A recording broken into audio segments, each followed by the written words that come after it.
Hello everyone, welcome you all on your own very favourite channel of NEET की बात। आज हम लोग डिस्कशन करेंगे अपना फुल सिलेबस टेस्ट और आज इसका 11th टेस्ट था। आई होप आप सबका टेस्ट अच्छा हुआ होगा। आइए सेशन स्टार्ट करें और ये सेशन है इस मिशन के अकॉर्डिंग। अब पढ़ने का अधिकार सबको, डॉक्टर बनने का अधिकार भी सबको। और ये मिशन है मैं mentor doctor SP Singh sir का, टीम न्यूलाइट का। तो आइए नोबेल कॉज के लिए सेशन स्टार्ट किया जाए। Question number first, select the correct match. यहाँ पर आपको करेक्ट मैच बताना है। टाइप ऑफ प्लास्टिड्स दिए हुए हैं, chloroplast, type of plastid, photosynthesis, chromoplast, leucoplast. ये सारे क्या हैं? ये सब टाइप ऑफ प्लास्टिड्स हैं।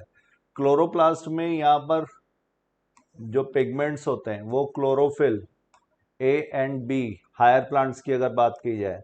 और इसके अलावा यहाँ पर कैरोटिनॉइड्स।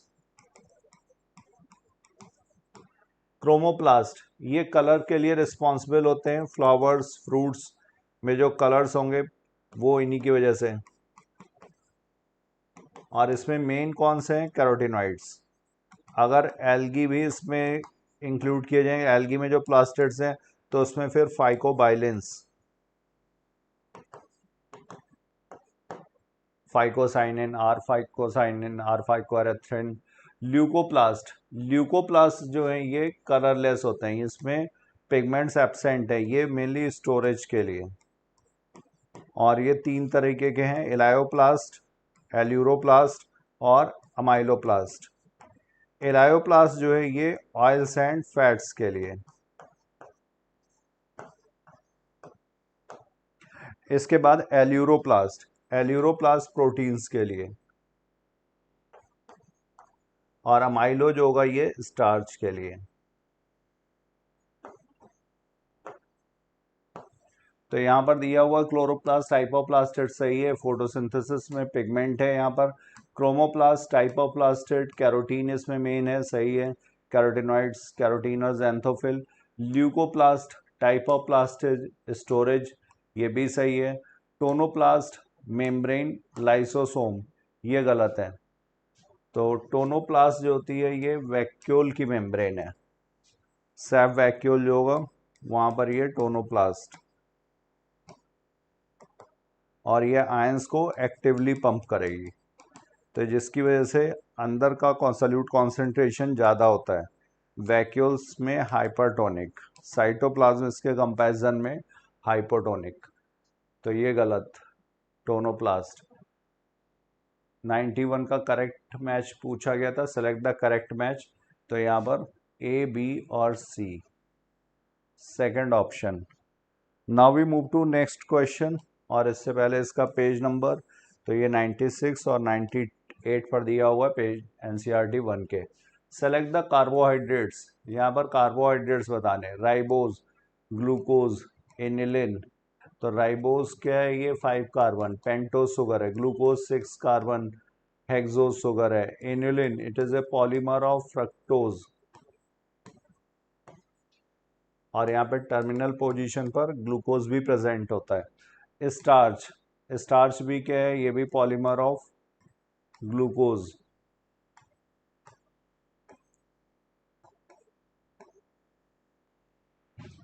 ट्रिप्सिन ये एंजाइम है। Collagen protein, most abundant protein in the animal world.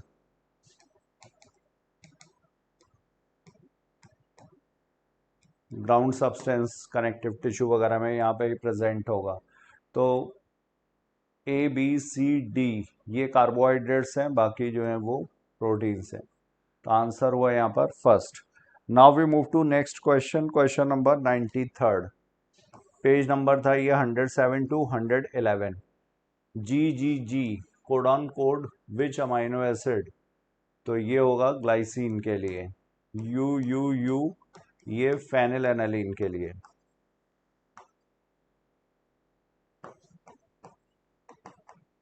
सी सी सी ये है प्रोलीन के लिए। और ए ए ए ये है लाइसिन के लिए। जी जी जी ये है ग्लाइसिन के लिए। तो 93 का करेक्ट आंसर है यहाँ पर second, NCERT 2 96। Now question number 94, in which of the following plant most advance sporophyte present. तो स्पोरोफाइट ये एल्गी है, स्पायरोगायरा ग्रीन एल्गी क्लोरोफाइसी का मेंबर है। स्फैग्नम ब्रायोफाइट मॉस है ये। सैल्विनिया ये हेट्रोस्पोरस स्ट्रेडोफाइटा है।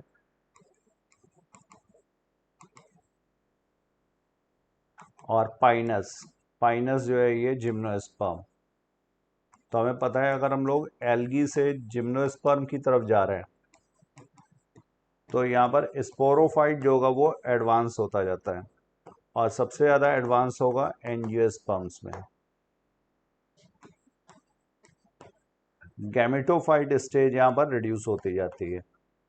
यहाँ पर स्पोरोफाइट रिड्यूस था एल्गी में, चिम्नो में और एंजियो में सबसे ज़्यादा एडवांस स्पोरोफाइट स्टेज।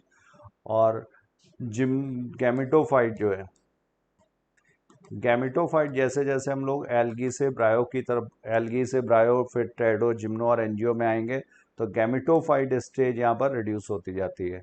सबसे ज़्यादा एडवांस्ड गैमेटोफाइट स्टेज होगी एल्गी में। तो यहाँ पर पूछा गया मोस्ट एडवांस्ड स्पोरोफाइट, तो ये इसमें से पाइनस में होगी क्योंकि ये जिम्नोस्पर्म्स है। तो 94 का करेक्ट आंसर होगा फोर्थ। पेज नंबर है ये 24 टू 34 से। Now question number 95, select the barrier methods for contraception. तो कॉन्डोम्स, कॉन्डोम्स ये मेल और फीमेल दोनों तरीके के कॉन्डोम्स हैं, बैरियर मेथड है।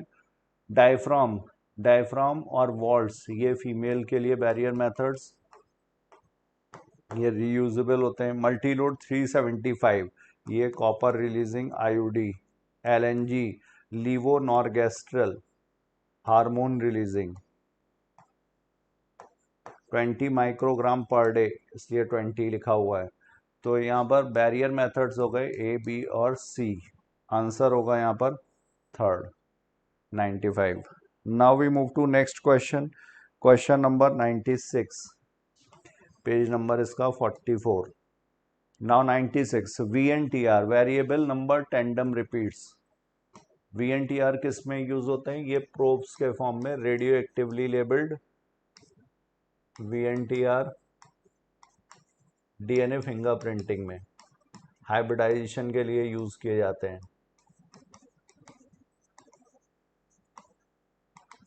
हाइब्रिडाइजेशन, यहाँ पर जो रिपीटिंग यूनिट्स होती हैं वो वैरी करती हैं और ये टेंडमली अरेंज्ड होंगी। रिपीटिंग यूनिट्स कॉन्टिगुअस मैनर में एक दूसरे के साथ कांटेक्ट में अरेंज होंगी क्रोमोसोम के ऊपर। तो और इनका जो रिपीटिंग यूनिट्स का कॉपी नंबर है वो वैरी करेगा।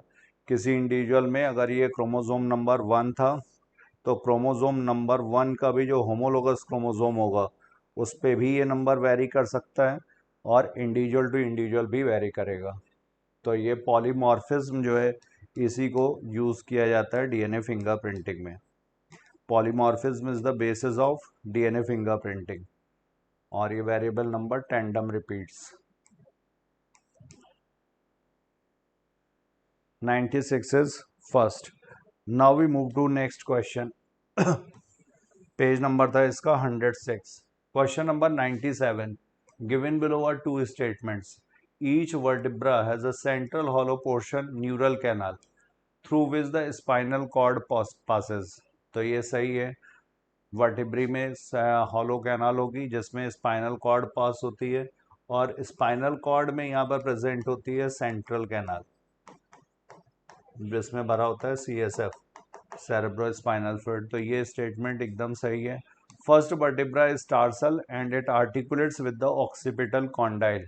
तो फर्स्ट वर्टिब्रा टार्सल नहीं है, फर्स्ट वर्टिब्रा है एटलस और ये हेड के ऑक्सीपिटल कॉन्डाइल, ऑक्सीपिटल ये बोन, इसके कॉन्डाइल्स, कॉन्डाइल्स मतलब उभार, तो इससे आर्टिकुलेट करती है। दो कॉन्डाइल्स होते हैं तो ह्यूमन स्कल जो होता है डाइकॉन्डाइलिक बोला जाता है और एटलस इसके साथ आर्टिकुलेट करेगी। तो टार्सल गलत दिया हुआ है। टार्सल बोन्स कहाँ पर है, ये एंकल में प्रेजेंट है। तो ये वाला सही था, ये गलत है। Statement 1 is correct but statement 2 is incorrect. Answer होगा 97 का second. Now we move to next question, question number 98, page number था ये 225। Select the correct match. यहाँ पर करेक्ट मैच बताना है आपको। माइक्रोस्पोरम, एपिडर्मोफाइटॉन, ट्राइकोफाइटॉन, ये सब जेनरा हैं किससे? रिंग वर्म्स के। Fungal infection. Wuchereria bancrofti and Wuchereria malayi, ये कॉजेटिव एजेंट है फाइलेरियासिस का, जिसको कॉमनली बोला जाता है एलिफेंटियासिस। वायरस, वायरस से common cold. Bacteria, bacteria Yersinia pestis, plague के लिए। तो यहाँ पर करेक्ट मैचिंग जो है सामने ही दी हुई है, A is 1, B is 2, C is 3 and D is 4। 98 is first. Now we move to next question, question number 99. Select the correct option for the given diagram. तो यहाँ पर डायग्राम जो दिया हुआ है ये सिनेप्सिस का। सिनेप्सिस किसके बीच में? दो नर्व सेल्स के बीच में होगी। ये यहाँ पर एक्सॉन और ये इसका प्री सिनेप्टिक मेम्ब्रेन। ये यहाँ पर सिनेप्टिक वेसिकल्स दी हुई हैं, तो ए हो गया सिनेप्टिक वेसिकल्स, सी एक्सॉन और बी रिसेप्टर्स, ये post synaptic membrane, synaptic vesicles, B receptor, C axon. तो यहाँ पर ये सारे ही सही दिए हुए हैं। सिनेप्टिक वेसिकल्स में भरे होते हैं न्यूरोट्रांसमीटर्स।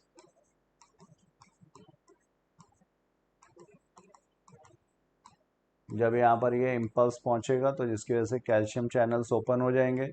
सिनेप्टिक वेसिकल्स जो होती हैं ये प्री सिनेप्टिक मेम्ब्रेन से फ्यूज हो जाती हैं, इनके न्यूरोट्रांसमीटर्स यहाँ रिलीज हो जाएंगे, रिसेप्टर से कंबाइन हो जाएंगे।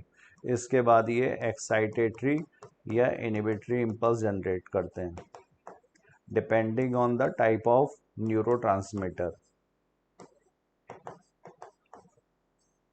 तो करेक्ट आंसर हो गया फोर्थ। पेज नंबर था ये 234। Now question number 100, genetic map is that. तो जेनेटिक मैप मैपिंग के लिए यूज किया जाता है। मैपिंग में पोजीशन और रिलेटिव डिस्टेंस जीन का पता करते हैं। Relative distance of genes on chromosome, genes या फिर जेनेटिक मार्कर्स ऑन क्रोमोसोम्स, इसको बोलते हैं मैपिंग। और दो तरीके का है, एक है जेनेटिक मैप, दूसरा है फिजिकल मैप। तो जेनेटिक मैप जो है ये रिकॉम्बिनेशन फ्रीक्वेंसी पर बेस्ड है, क्रॉसओवर वैल्यू पे बेस्ड है। और फिजिकल मैप ये एक्चुअल डिस्टेंस पे बेस्ड है, नंबर ऑफ बेस पेयर्स जो होंगे उनको काउंट किया जाता है। तो ये एग्जैक्ट डिस्टेंस बताता है और ये रिलेटिव। जेनेटिक मैप तो यहाँ पर shows the distribution of various species in a region to recognise the site of genes on a chromosome, establishes the various stage in gene evolution, show the stages during the cell division. तो correct answer होगा यहाँ पर second. Now we move to next question, NCERT 2 page number 67 और 68 से। Question number 100 first, in which of the following maximum number of base pairs are present. तो maximum number of base pairs जो है वो human cell में ये इसमें होंगे 6.6 billion base pairs. E coli यहाँ पर इसमें 4.6 मिलियन। 5 times 174, 5386 nucleotides. और बैक्टीरियोफेज लैम्डा यहाँ पर 48,502 बेस पेयर। तो सबसे ज़्यादा हुआ ह्यूमन सेल। ह्यूमन सेल अगर मान लिया जाए गैमीट भी है, हैप्लॉइड भी है, जीनोम की बात करें तो भी 3.3 बिलियन इनमें सबसे ज़्यादा। तो चाहे डिप्लॉयड सेल लें चाहे हैप्लॉइड सेल लें, सबसे ज़्यादा होगा ह्यूमन सेल में। तो करेक्ट आंसर हुआ यहाँ पर फर्स्ट, 100 फर्स्ट। Now we move to next question,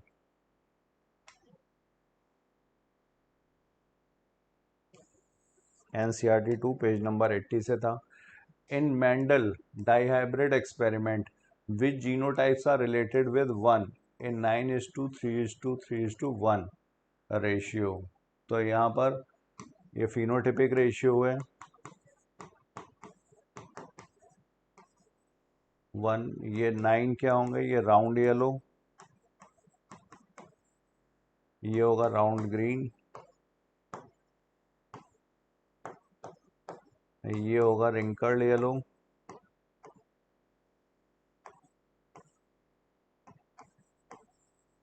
और ये होगा रिंकल्ड ग्रीन। और रिंकल्ड ग्रीन का जीनोटाइप होगा दोनों ही ट्रेड्स के लिए होमोजाइगस स्मॉल आर रिसेसिव। तो small R small Y. NCERT 2 page number 62 to 64। Next question, question number 103। Which of the following characteristic represent inheritance of blood group in humans. तो inheritance of blood group, ये dominance का भी example है। अगर यहाँ पर आई ए के साथ आई ओ जीन हो तो ब्लड ग्रुप होगा ए, ये वाला डोमिनेंट है इसके ऊपर। या फिर आई बी के साथ आई ओ होता तो ब्लड ग्रुप होगा बी, ये भी डोमिनेंस का एग्जाम्पल। कैपिटल आई ए के साथ आई बी हो तो ये ब्लड ग्रुप होगा ए बी, ये कोडोमिनेंस, दोनों ही अपने आप को एक्सप्रेस कर पा रहे हैं। और ये मल्टीपल एलिलिज्म का एग्जाम्पल है अगर पॉपुलेशन स्टडी की जाए।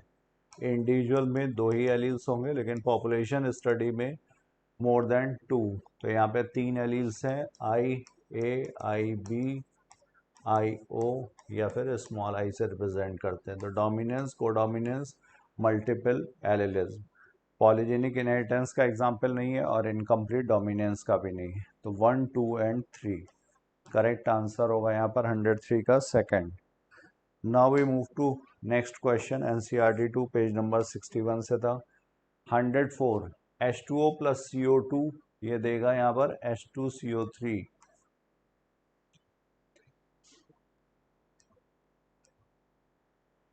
This reaction catalyzed by carbonic anhydrase. What is the reaction rate in the presence of carbonic anhydrase? Reaction rate कितना होगा presence of carbonic anhydrase? तो यहाँ पर रिएक्शन रेट, अगर एंजाइम यूज़ किया जा रहा है इन प्रेजेंस ऑफ एंजाइम, तो एंजाइम क्या करता है, ये एक्टिवेशन एनर्जी को कम कर देगा। This reduces the activation energy, जिसकी वजह से जब एंजाइम यूज़ करते हैं तो 6 लाख मॉलिक्यूल्स पर सेकेंड बनेंगे।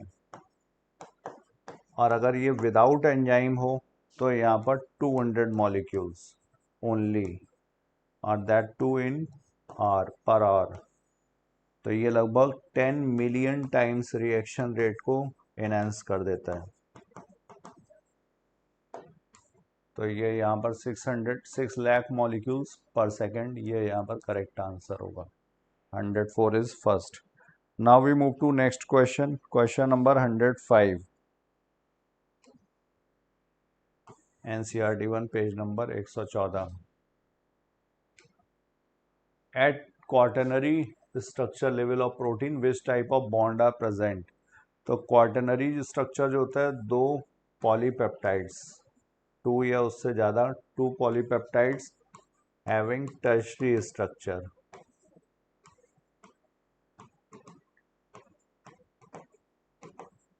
तो अगर एक से ज़्यादा पॉलीपेप्टाइड्स हैं तो इसको बोलते हैं क्वार्टनरी स्ट्रक्चर। और क्वार्टनरी स्ट्रक्चर जो होता है इसका एग्जाम्पल क्या है, तो हीमोग्लोबिन। तो यहाँ पर पेप्टाइड बॉन्ड प्रेजेंट होगा, वो तो प्राइमरी स्ट्रक्चर से ही प्रेजेंट होता है, अमाइनो एसिड की चेन, 2 अमाइनो एसिड्स के बीच में यहाँ पर ये पेप्टाइड बॉन्ड। फिर ये जब अपने ऊपर फोल्ड होगा तो अल्फा हेलिक्स, तो यहाँ पर प्रेजेंट होगा हाइड्रोजन बॉन्ड। और इसके अलावा यहाँ पर डाइसल्फाइड बॉन्ड है, हाइड्रोफोबिक बॉन्ड है,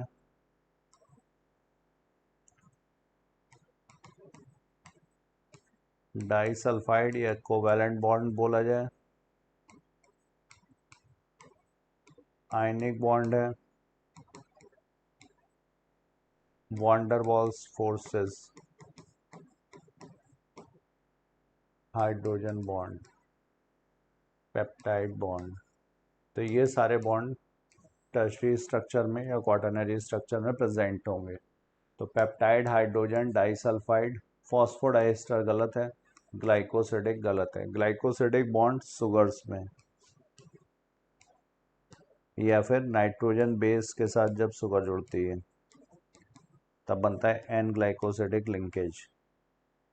फॉस्फोडाइस्टर ये पॉलीन्यूक्लियोटाइड चेन में प्रेजेंट होगा। तो ए, बी और सी यहाँ पर सही है, आंसर होगा third. NCERT 111, 112। Now question number 106. Flowers are hermaphrodite or unisexual, complete or incomplete, present in which family? तो ये कंपोजिटी या इसी को बोलते हैं एस्ट्रेसी फैमिली, इसमें प्रेजेंट होगा। यहाँ पर जो फ्लोरेट्स होते हैं ये इन्फ्लोरेसेंस के फॉर्म में है। इन्फ्लोरेसेंस होता है यहाँ पर हेड या कैपिटुलम, और इसमें प्रेजेंट होते हैं फ्लोरेट्स, स्मॉल फ्लावर्स। ये फ्लोरेट्स जो हैं ये रे फ्लोरेट्स, डिस्क फ्लोरेट्स और न्यूट्रल फ्लोरेट्स, तीन तरीके के हैं। रे फ्लोरेट्स जो होते हैं जाइगोमॉर्फिक होते हैं और फीमेल फ्लावर्स हैं। डिस्क फ्लोरेट्स एक्टिनोमॉर्फिक होते हैं और ये बाइसेक्सुअल फ्लावर्स हैं। और जो न्यूट्रल फ्लोरेट्स हैं इसमें एंडोशियम भी एब्सेंट है, गाइनोशियम भी एब्सेंट है। तो यहाँ पर हर्माफ्रोडाइट भी हो सकते हैं, यूनिसेक्सुअल भी हो सकते हैं। ये कंप्लीट है और ये इनकम्प्लीट है। कंप्लीट और इनकम्प्लीट, अगर चारों वर्ड्स प्रेजेंट हैं तो कंप्लीट, अगर एब्सेंट है उनमें से कोई एक तो वो इनकम्प्लीट। तो करेक्ट आंसर होगा यहाँ पर 106 का first. Now we move to next question. Question number 107। Select the member of Tetrapoda. तो यहाँ पे वर्टिब्रेटा को डिवाइड किया गया है पहले दो डिविजन्स में, एग्नेथा और दूसरा है नेथोस्टोमेटा।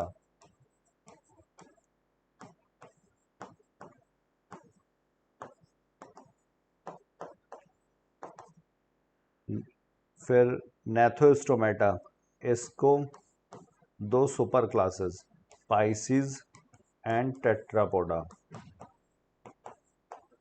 टेट्रापोडा और पाइसिस ये किसके बेसिस पर? On the basis of appendages. अगर ये फिन्स हैं तो यहाँ पर ये पाइसिस, और अगर ये लिम्स हैं तो टेट्रापोडा।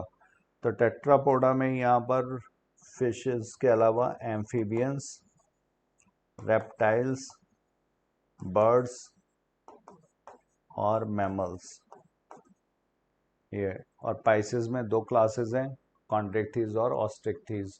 तो टेट्रापोडा के मेंबर्स पूछे गए आपसे, तो एम्फीबियंस बताने, रेप्टाइल्स, बर्ड्स और मैमल्स को आइडेंटिफाई करना है। तो frog, tortoise, tree lizard, garden lizard ये रेप्टाइल्स, कोबरा रेप्टाइल, रो फिश हो गई, एंजल फिश हो गई, पेट्रोमाइजोन एसिडिया एम्फीऑक्सस, वल्चर ये एव्स, पीकॉक, पैवो ये भी Aves, dog mammal, monkey mammal, horse mammal.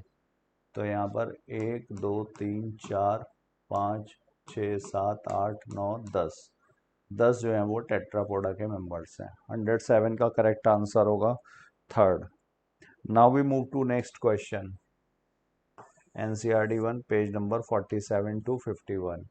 Select the incorrect option for phylum Porifera.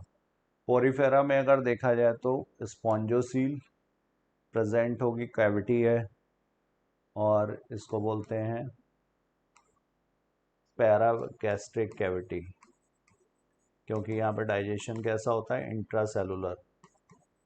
और जो सीलेंट्रेट्स में कैविटी है, सीलेंट्रॉन, उसको बोलते हैं गैस्ट्रोवेस्कुलर कैविटी। क्वेनोसाइट्स ये इसकी कैरेक्टरिस्टिक सेल्स हैं, फ्लैजिलेटेड सेल्स हैं,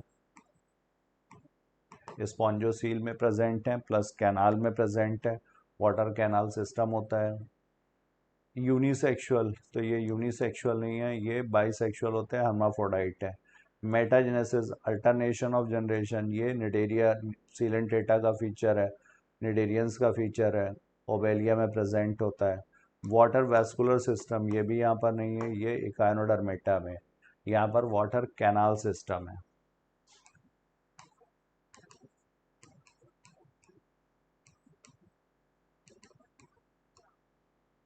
तो यहाँ पे करेक्ट आंसर होगा ए बी, ये सही था, पूछा गया है इनकरेक्ट, तो सी डी और ई आंसर होगा third 108.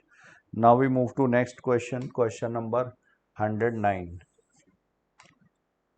Select the seed bearing plants. तो सीड बियरिंग प्लांट्स किस में होंगे, ये जिम्नोस्पर्म्स और एंजियोस्पर्म्स, इनको बोला जाता है स्पर्मेटोफाइटा. स्पर्मा का मतलब हो गया सीड, फाइटा का मतलब हो गया प्लांट्स, तो ये सीड बियरिंग प्लांट्स हैं, इसलिए स्पर्मेटोफाइटा के मेंबर्स हैं. साइकस, पाइनस, यूकेलिप्टस एंजियोस्पर्म हो गया, स्फैगनम नहीं, ये ब्रायोफाइट्स हैं. लाइकोपोडियम ये टेरिडोफाइट्स हैं. रिक्सिया मार्केंशिया ये ब्रायोफाइट्स हैं, लिवरवर्ट्स ग्रुप में आते हैं. Volvox, motile colonial green algae, gelidium, red algae.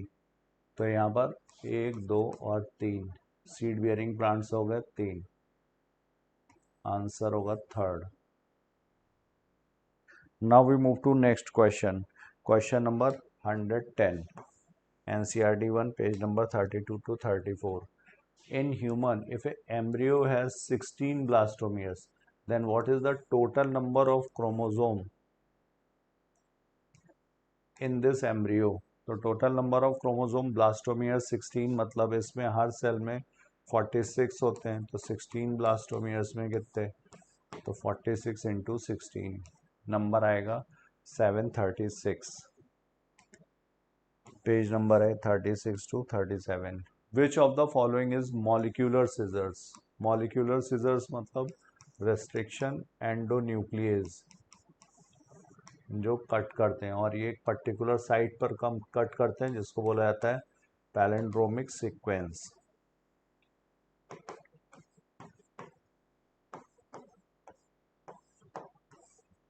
तो इसमें कौन सा है, हिंड D2, ये फर्स्ट रेस्ट्रिक्शन एंडोन्यूक्लियस, इस किस सीक्वेंस को आइडेंटिफाई करता है, तो GTCGAC, GTCGAC, 5 prime to 3 prime, 5 prime to 3 prime. तो क्वेश्चन हो गया 111 का first answer. Now we move to next question 164, 165. Select the correct statement for the given diagram. तो ये जोसेफ प्रीस्ले साहब का एक्सपेरिमेंट है,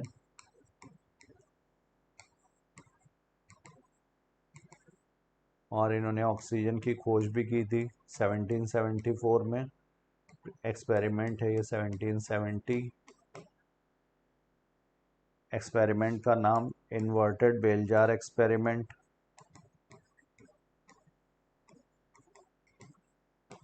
और इस एक्सपेरिमेंट के बाद इन्होंने कंक्लूजन क्या निकाला था, तो कंक्लूजन निकाला था plants restored the air what burning candle and mouse removed.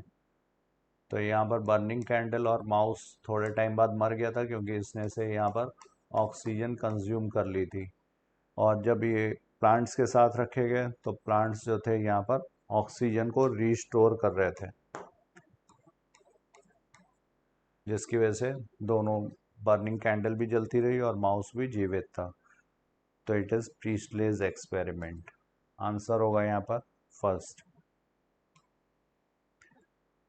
Page number 134. नाउ question number 113. Select the correct match. Coronary artery disease, ये होगा fat due to fat and cholesterol deposition, किसमें, करोनरी आर्टरीज में. Fat, cholesterol, calcium, fibres, और इसकी वजह से होता क्या है, नैरोइंग हो जाती है, और नैरोइंग की वजह से रिड्यूस्ड ब्लड सप्लाई हो जाएगी, जिसकी वजह से हार्ट अटैक हो सकता है. Angina, angina is acute chest pain, angina pectoris. Stroke volume, stroke volume is the volume of blood pumped by each ventricle पर बीट, एक बीट में जितना पंप होता है वो स्ट्रोक वॉल्यूम. पर मिनट अगर पूछा जाए तो वो जाता है cardiac output.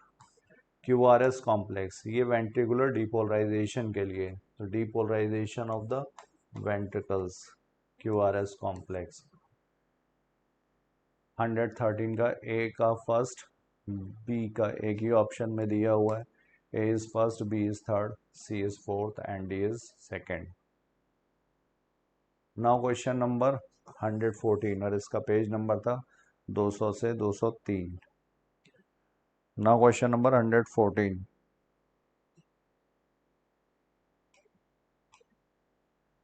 In the red data book what is the meaning of red? तो ये इंडेंजर्ड स्पीसीज के लिए डेंजर में जो है, danger that the species experience throughout the globe, किससे तैयार किए? IUCN, International Union for Conservation of Nature and Natural Resources, full form. 114 का करेक्ट आंसर होगा first.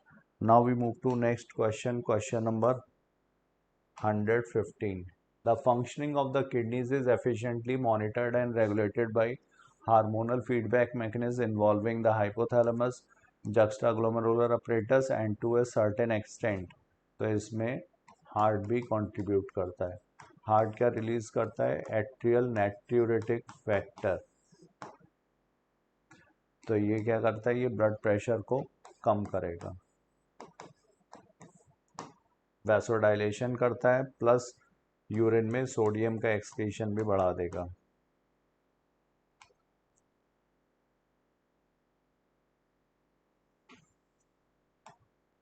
Next question, question number 116। The correct full form of ACTH, adrenocorticotropic hormone, कहाँ से आएगा? Anterior pituitary से release होगा, act करेगा, act करता है जा करके ये एड्रीनल कॉर्टेक्स पर, और यहाँ से फिर ये हार्मोन्स रिलीज करवाएगा। तो एड्रीनो कॉर्टिकोट्रोपिक हार्मोन, आंसर होगा यहाँ पर फर्स्ट 116।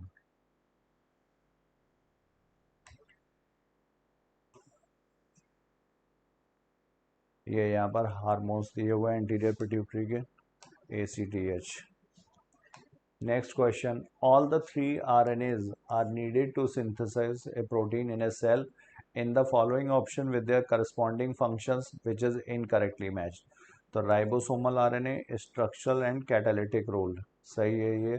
कैटालिटिक रोल अगर प्रोकैरियोटिक सेल में तो 23S ribosomal RNA, eukaryotic cell में 28S राइबोसोमल आरएनए, 23S इसको बोलते हैं राइबोजाइम, और एक्शन इसका है पेप्टाइडिल ट्रांसफरेज। ट्रांसलेशन के वक्त ये पेप्टाइड बॉन्ड के फॉर्मेशन को कैटेलाइज करता है। स्ट्रक्चरल रोल, स्ट्रक्चरल रोल इसमें राइबोसोमल आरएनए का किसमें है? राइबोसोम में। राइबोसोम जो है वो राइबो न्यूक्लियो प्रोटीन पार्टिकल्स कहलाते हैं, ribo nucleo protein particles.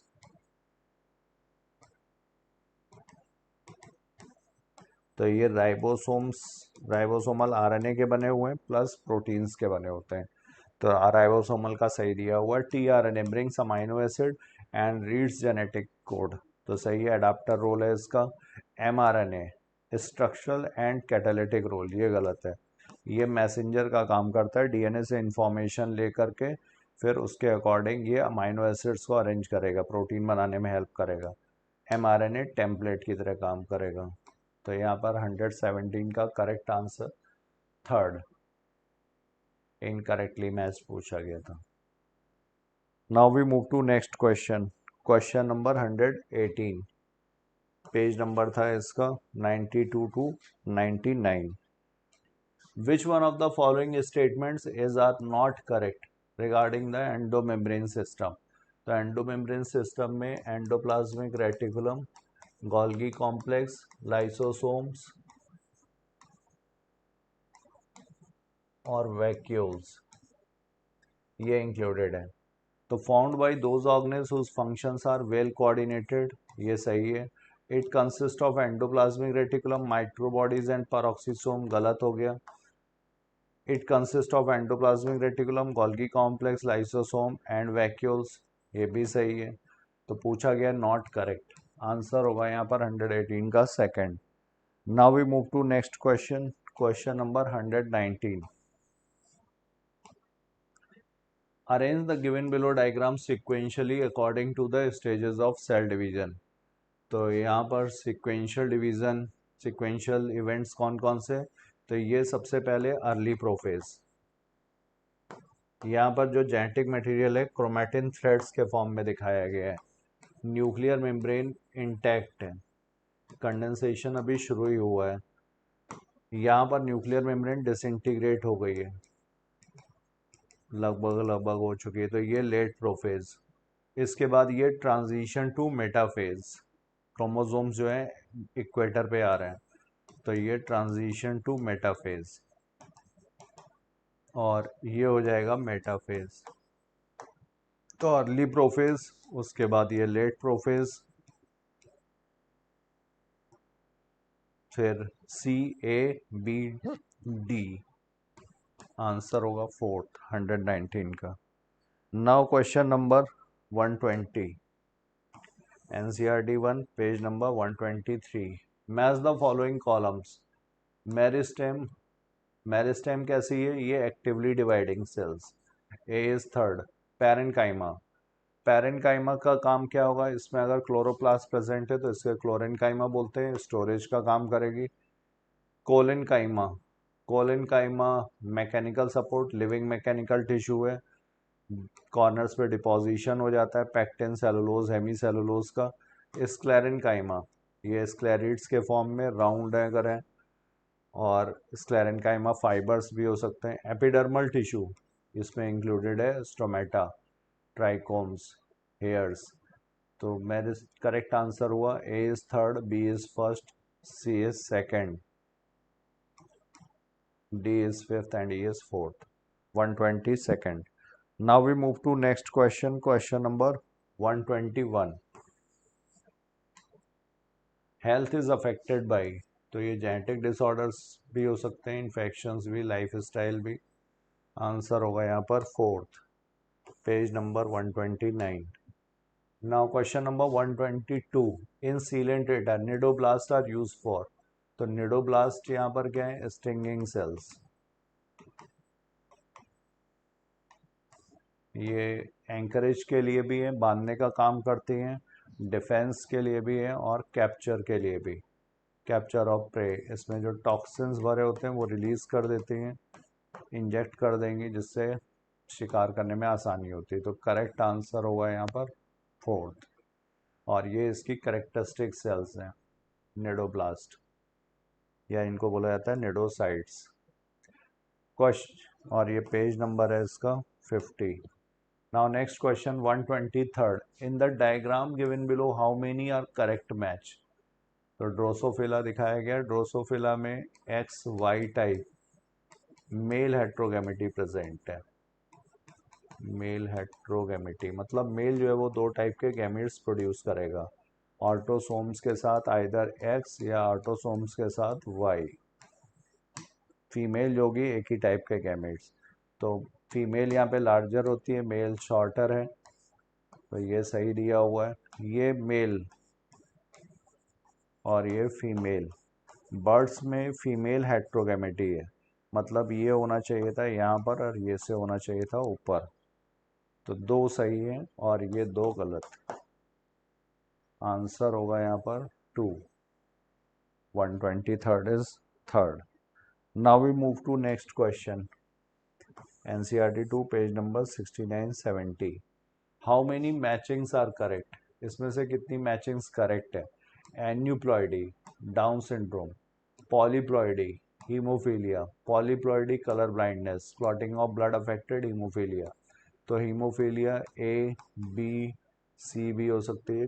Haemophilia A में क्लॉटिंग फैक्टर 8 डेफिशिएंट है, हीमोफीलिया बी में क्लॉटिंग फैक्टर 9 डेफिशिएंट है, और ये सेक्स लिंक्ड रिसेसिव टाइप है. क्लॉटिंग फैक्टर 11 की डेफिशिएंसी होती है हीमोफीलिया सी में. पॉलीप्लॉइडी कलर ब्लाइंडनेस, ये मेंडेलियन डिसऑर्डर है, सिंगल जीन डिसऑर्डर है ये. Aneuploidy Down syndrome, 21st autosomal chromosome की ट्राइसोमी है ये, तो ये सही है और ये सही है. आंसर होगा 2. 124. Now we move to next question.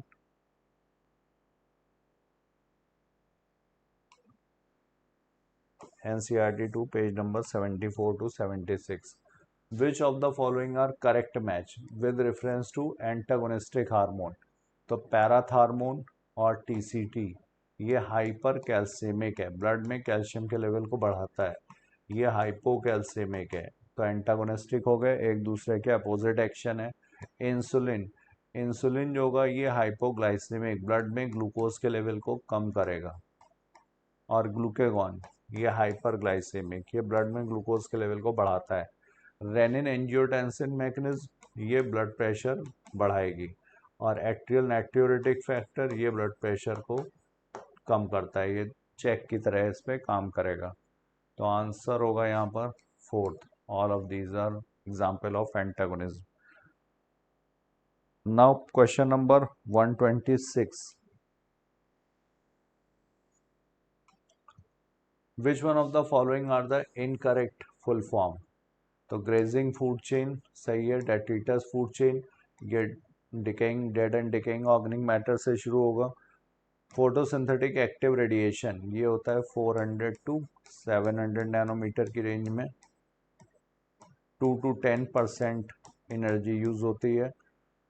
Photosynthetic ये gross primary productivity GPP. Grazing percentage productivity ये गलत है, तो आंसर होगा इनकरेक्ट मैच यहाँ पर फोर्थ.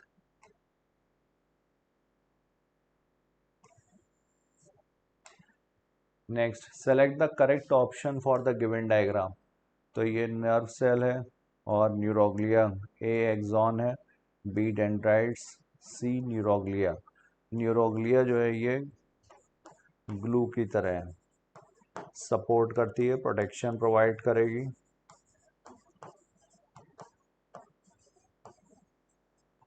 एग्जाम्पल इसका श्वान सेल, अगर पेरिफेरल नर्वस सिस्टम की बात की जाए, श्वान सेल. और इसके अलावा ऑलिगोडेंड्रोसाइट्स अगर सेंट्रल नर्वस सिस्टम, या फिर एस्ट्रोसाइट, ये सब न्यूरोग्लियल सेल्स के एग्जाम्पल हैं. तो 127 का करेक्ट आंसर हुआ fourth. Now we move to next question.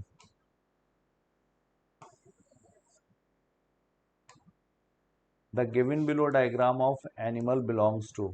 तो ये एग्जाम डायग्राम है डक बिल्ड प्लैटिपस का.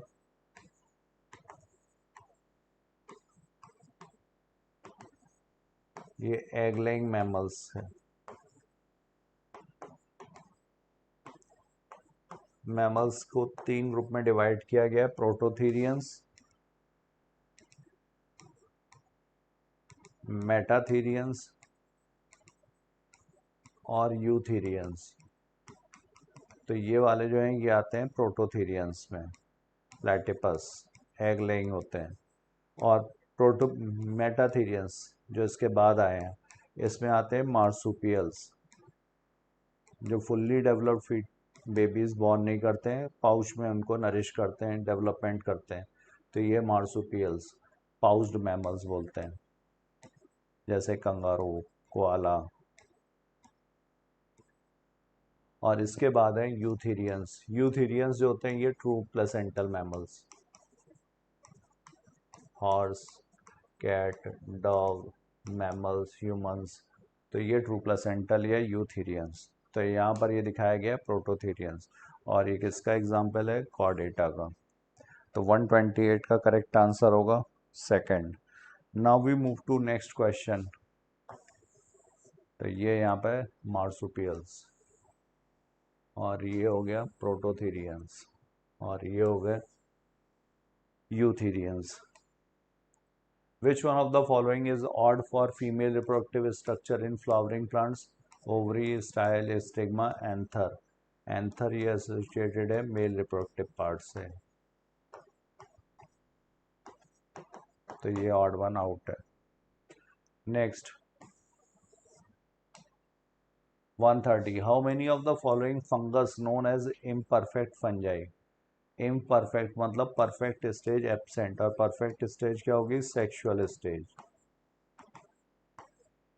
सेक्सुअल स्टेज यहाँ पर एब्सेंट है। तो Rhizopus, Penicillium, east, Mucor, Agaricus, Puccinia, Albugo, Claviceps, Neurospora, Alternaria, trichoderma, Colletotrichum, ये सारे जो हैं वो इम्परफेक्ट फंजाई ड्यूट्रोमाइसिटीज क्लास के मेंबर्स हैं। तो करेक्ट आंसर होगा यहाँ पर 3, चौथा जो ऑप्शन दिया हुआ सही है। 130 is fourth. NCERT 1 16 to 18। Now question number 131, ectopic pregnancies are referred to as। तो ectopic pregnancies वो pregnancy which are taking place other than the normal site। तो नॉर्मल साइट यहाँ पर क्या है, यूट्रस। यूट्रस के अलावा तो मोस्ट कॉमन साइट होती है एक्टोपिक प्रेगनेंसी की फैलोपियन ट्यूब्स।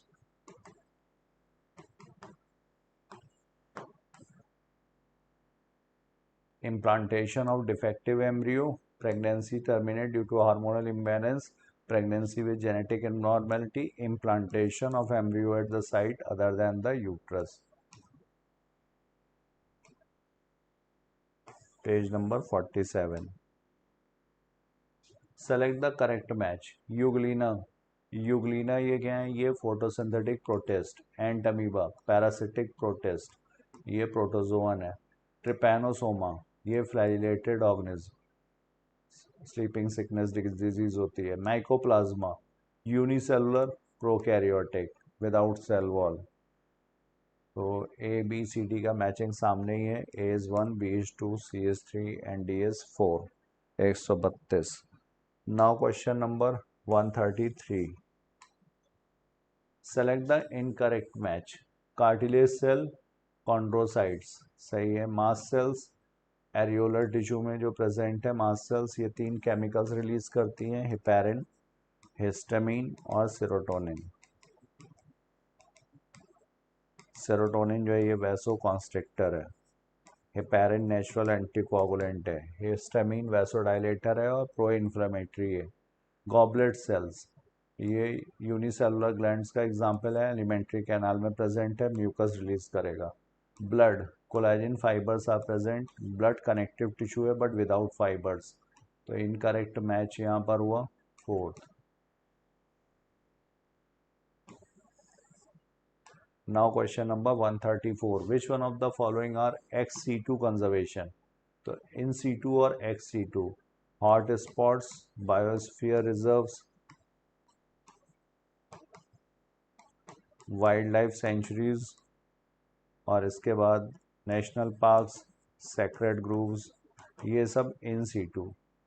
इन situ का मतलब जहाँ पर है वहीं पे कंजर्व किया जाता है, ऑन साइट। एक्स situ का मतलब ऑफ साइट, जहाँ से है वहाँ से निकाल करके कहीं और ले जा करके। तो zoological parks, wild life safari park, botanical gardens, ये सारे एग्जाम्पल्स हैं एक्स situ कंजर्वेशन के।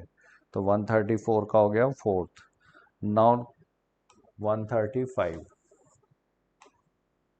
assertion in papaya plants both autogamy and geitonogamy prevented। तो ऑटोगेमी और जीटोनोगेमी क्या है, अगर इसका स्टेमेन निकल के इसी की स्टिग्मा पर पहुंचे, सेम फ्लावर, तो ये कहलाता है ऑटोगेमी। अगर फ्लावर डिफरेंट हो, यहाँ पर जो स्टिग्मा है उसके ऊपर पहुंचेगा, तो ये कहलाता है जीटोनोगेमी। तो पपाया में होते हैं यूनिसेक्सुअल फ्लावर्स, एक होगा मेल प्लांट और इसमें यूनिसेक्सुअल फ्लावर, एक होगा फीमेल प्लांट, इसमें यूनिसेक्सुअल फ्लावर। तो पॉलन यहाँ से यहाँ पर ही जाएगा। तो ऑटोगेमी भी प्रिवेंटेड है, जीटोनोगेमी भी प्रिवेंटेड है। Both autogamy and geitonogamy prevent सही है। In papaya flowers and plants both are unisexual. तो assertion and reason are correct and reason is the correct explanation also। 135 is 4th। So I have discussed my portion. Now further discussion will be carried by my fellow partner Vikram sir. Thank you all of you, thank you so much. Hello बच्चों, new light के YouTube channel पर आप सभी का स्वागत है प्यारे बच्चों। और मैं विक्रम चक्रवर्ती आज आपके समक्ष लेकर के हाजिर हुआ हूँ यूट्यूब पर पेपर डिस्कशन। और आज हम लोग का पेपर है all India full social test का 11वां टेस्ट है, जो कि 28 सितंबर 2025 को हमारे इंस्टीट्यूट की तरफ से ऑनलाइन ऑफलाइन मोड दोनों पेपर हुआ है। पेपर काफ़ी ठीक था, आप सबने बच्चों के हिस्सा लिया, इसके सभी को बहुत बहुत धन्यवाद। सबसे पहले पेपर को डिस्कस करने वाले 91 to 135 हमारे सीनियर साथी डॉक्टर शैलेंद्र मिश्रा सर ने एक्सप्लेन किया है। अब इसके बाद क्वेश्चन नंबर 136 to 180 मैं डिस्कस कर रहा हूँ। पहला सवाल आपके सामने है, every day we are expose to large number of. आपको मालूम है कि सपोज दैट, देखिए ये पेन है, इस पर कुछ बैक्टीरिया होगा, वायरस होगा। अब देखिए मैंने इसे रगड़ लिया, मैंने इसको टच कर लिया, तो हर जगह देखिए वायरस है, बैक्टीरिया है, लेकिन हमें बीमारी नहीं हो रही। क्यों? क्योंकि हमारे शरीर में एक इम्यून सिस्टम होता है जो लगातार जर्म से, वायरस से लगातार फाइट करता रहता है। तो यही क्वेश्चन है कि every day we are expose to large, हम एक्सपोज हो रहे हैं उनसे, लेकिन डिजीज बहुत ही कम होती है। क्यों? जब इम्यून सिस्टम बहुत वीक हो जाता है या उस पैथोजन की संख्या हमारे शरीर में बहुत ज़्यादा बढ़ जाती है, नंबर ऑफ, तो बीमारी हो, जैसे कि टाइफाइड कभी हो गया, कभी निमोनिया हो गया, ठीक है, कभी हमें चेचक हो गया, कई चीज़ें हैं। तो भाई साहब ये पहला सेंटेंस सही है, our body is able to defend self from foreign agent से। तो ये दोनों सेंटेंस सही है और ये इसका करेक्ट एक्सप्लेन है। और ये फॉरेन एजेंट बैक्टीरिया हो सकता है, याद रखिएगा, बैक्टीरिया भी हो सकता है, या फंजाई भी हो सकता है, ये वायरस हो सकता है, ठीक है, ये एनिमल भी हो सकता है, ये कुछ भी हो सकता है, याद रखिएगा, ठीक है। ये सिंपल सा क्वेश्चन है कि सबको बीमारी नहीं होती, क्यों? जिसकी इम्यून सिस्टम ठीक होता है। अब देखिए ऐसा लिखा हुआ है सेंटेंस, लिखा which is required for formation. आपकी किताब में दिखाया गया है कि मैं एक ये प्लाज्मिड ले रहा हूँ, सपोज ये मैंने एक प्लाज्मिड लिया, ठीक। सबसे पहले मैंने इसमें क्या करूँगा कि मैं इसको ऐसे हल्का सा मैंने इसका कट कर दिया, ठीक। और मैंने यहाँ पर एक एलियन डीएनए है, अब मैं सबसे पहले इसको कट करूँगा तो एंजाइम कौन सा? Restriction endonuclease. अब ये मेरा एलियन डीएनए है, एलियन डीएनए। अब मैं इसको इस पर लगाऊंगा, एंजाइम का नाम डीएनए लाइगेज। और अब जो हमारे पास बन के आएगा, ये आपको दिख रहा होगा, ये रहा हमारा रिकॉम्बिनेंट डीएनए। ये क्या बन गया? रिकॉम्बिनेंट डीएनए बन गया। अब हमें क्या क्या लगा? हमें एटलीस्ट एक वेक्टर या प्लाज्मिड की रिक्वायर्ड हुई। उसके बाद हमने देखा कि एलियन डीएनए यहाँ पर अटैच किया, एंजाइम डीएनए लाइगेज, और हमारे पास क्या बना? रिकॉम्ब डीएनए। और एक बात, जो जहां से ये सोर्स आपका लेके आए हैं आप, सोर्स जिस चीज से इसको काटा है आपने वही आरी आपको यहाँ भी इस्तेमाल करनी होगी, इसको काटे। क्यों? ऐसा नहीं करेंगे तो जितना बड़ा इसका पीस का टुकड़ा ये बना है उतना करके इससे फिट नहीं बैठेगा, याद रखिएगा। सोर्स और वेक्टर दोनों काटने वाले एंजाइम सेम होते हैं, तो ये तीनों सही है भाई, ठीक है, फोर्थ आंसर। तो हमें इतनी चीज़ों की रिक्वायर्ड होती है। और देखिए ये रहा आपके पास, मतलब जहाँ से फॉरेन डीएनए आप लाए और जहाँ से इस वेक्टर कट कर रहे हैं, देखिए दोनों का डीएनए साइज लगभग ये बराबर होने सभी से फिट बैठेगा ये। अब देखिए वर्ड स्निप, जब आपने ह्यूमन जीनोम प्रोजेक्ट पढ़ा था, ह्यूमन जीनोम प्रोजेक्ट, तो उसमें बताया गया था कि पॉलीमार्फिज्म हमारे ह्यूमन डीएनए में पाई जाती है, पॉलीमार्फिज्म पाई जाती है। और ये बताया गया कि 1.4 मिलियन लोकेशन पर केवल एक base pair, one base pair का डिफरेंस होता है, इसी को बोलते हैं स्नेप्स, सिंगल न्यूक्लियोटाइड पॉलीमॉर्फिज्म। मतलब पूरे डीएनए में जो हमारा 2.2 मीटर का है, जिसमें आपके 6.6 बेस पेयर्स होते हैं, उनमें 1.4 मिलियन लोकेशन ऐसा है जहां पर केवल सिंगल न्यूक्लियोटाइड का डिफरेंस होता है पॉलीमॉर्फिज्म में। तो ये क्या है? Single nucleotide polymorphism, that is second answer. अब ये देख सकते हैं स्नेप 1.4 मिलियन लोकेशन। अब देखिए मेरा फॉलोइंग, आपको मालूम था कि जो चारगाफ रूल है, चारगाफ रूल, वो डबल स्ट्रैंडेड डीएनए के लिए वैलिड है, याद रखिएगा, ठीक है। ये आरएनए पे अप्लीकेबल नहीं है। और आपने क्या पढ़ा था? प्यूरिन बराबर पिरिमिडिन, और इसी को आप A+G/C+T=1 पढ़ते थे, याद रखिएगा। और एक चारगाफ रूल ये भी है, A+T/G+T=1, ये भी है, याद रखिएगा, ठीक। अब देखिए बाकी के ऑप्शंस देखते हैं कैसे फिट बैठता है और कैसे नहीं। आंसर तो मालूम चल गया। अब आपको मालूम है कि चाहे डीएनए हो और चाहे आरएनए, बेसिक चीज, ये दोनों के दोनों न्यूक्लियोटाइड के पॉलीमर होते हैं। क्या होते हैं? न्यूक्लियोटाइड के पॉलीमर होते हैं। और न्यूक्लियोटाइड बनता किससे है सर? न्यूक्लियोसाइड से बनता है और फॉस्फोरिक एसिड से बनता है। और न्यूक्लियोसाइड किससे बनता है सर? राइबोस शुगर, ठीक है, प्लस बेस से बनता है। और बेस क्या होता है सर? हेट्रोसाइक्लिक नाइट्रोजन बेस होता है, मतलब आरएनए में ये चीज होती है। ठीक, कॉम्प्लीमेंट्री बेस पेयर, जब आपने टीआरएनए का डायग्राम आप देखेंगे तो कुछ इस तरीके से बना होता। तो यहाँ देखिए कॉम्प्लीमेंट, यहाँ पर रहता तो ये सिंगल स्ट्रैंड ही है आरएनए, टीआरएनए, लेकिन वो फोल्डिंग इस तरह से होती है कि वो इस तरह से हो जाता। तो इनके इनके बीच यहाँ बेस पेयर है, यहाँ बेस, यहाँ पर कॉम्प्लीमेंट्री बेस पेयर हो जाती है, रखिएगा। ठीक, वैसे तो आप कहोगे सर एमआरएनए सिंगल स्ट्रैंड है, तो इसमें तो ऐसा है नहीं, लेकिन कॉम्प्लीमेंट्री ये धागा कुछ ऐसे होता है कि एक ऐसे धागा है और इसी को आपने ऐसे फोल्ड करके ऐसे कर दिया तो ये टीआरएनए बन गया। तो इनके देखिए दो स्ट्रैंड बन जाते, किताब को ध्यान से देखिए तो यहाँ पर बेस पेयर होती है, तो कॉम्प्लीमेंट्री बेस पेयरिंग भी हो गई। और आपको पता है कि अगर ये आरएनए पॉलीमर बनता है, जाहिर सी बात है कि 5' फास्फोरिलिन और हाइड्रोक्सिलिन होगा। क्यों? क्योंकि आरएनए में भी फॉस्फो डाइस्टर बॉन्ड होता है, याद रखिएगा। तो आरएनए में भी फॉस्फो डाइस्टर बॉन्ड होता है। क्या आंसर आ गया? सेकेंड। ये देख सकते हैं, यहाँ लिखा हुआ है। अब देखिए, किताब में आपको बताया गया ह्यूमन हेल्थ डिजीज में कि अगर आपने एक्सेसिव डोज ऑफ ड्रग्स लिया तो बहुत ज़्यादा आप मूड कॉन्शियस फॉर्म से आप अलग हो सकते हैं, दैट इज कोमा हो सकता है, आप कोमा में जा सकते हैं। समझ गए? ज़्यादा ड्रग आपने ले लिया तो रेस्पिरेटरी फेलियर, सांस लेने में प्रॉब्लम की आपकी डेथ हो सकती है, और हार्ट फेल हो सकता है, और सेरेब्रल हेमीरेज हो सकता है। इसी को तो ब्रेन हैमरेज बोलते हैं। ठीक है, इसी को आप क्या बोलते हैं? Brain haemorrhage. ठीक है, तो ये चारों आपके सही हैं। किताब में देखिए, बुक पे ध्यान से, ये ड्रग के ओवरडोज ऑफ ड्रग्स के इफेक्ट लिखे हुए हैं। फोर्थ आंसर देखिए, यहाँ लिखा है कि वेंडलिज्म परफॉर्मेंस, हीमोरेज हो जाती है, ओवरडोजिंग, मोस्ट कॉमन क्या चीज? Sign alcohol abuse. ठीक है, अब देखिए, with the following in is माइक्रोसोज, इतना तो आपको पता है कि बायोगैस के प्रोडक्शन के लिए मिथेनोजेन रिक्वायर्ड है, एनोबैक्टीरिया।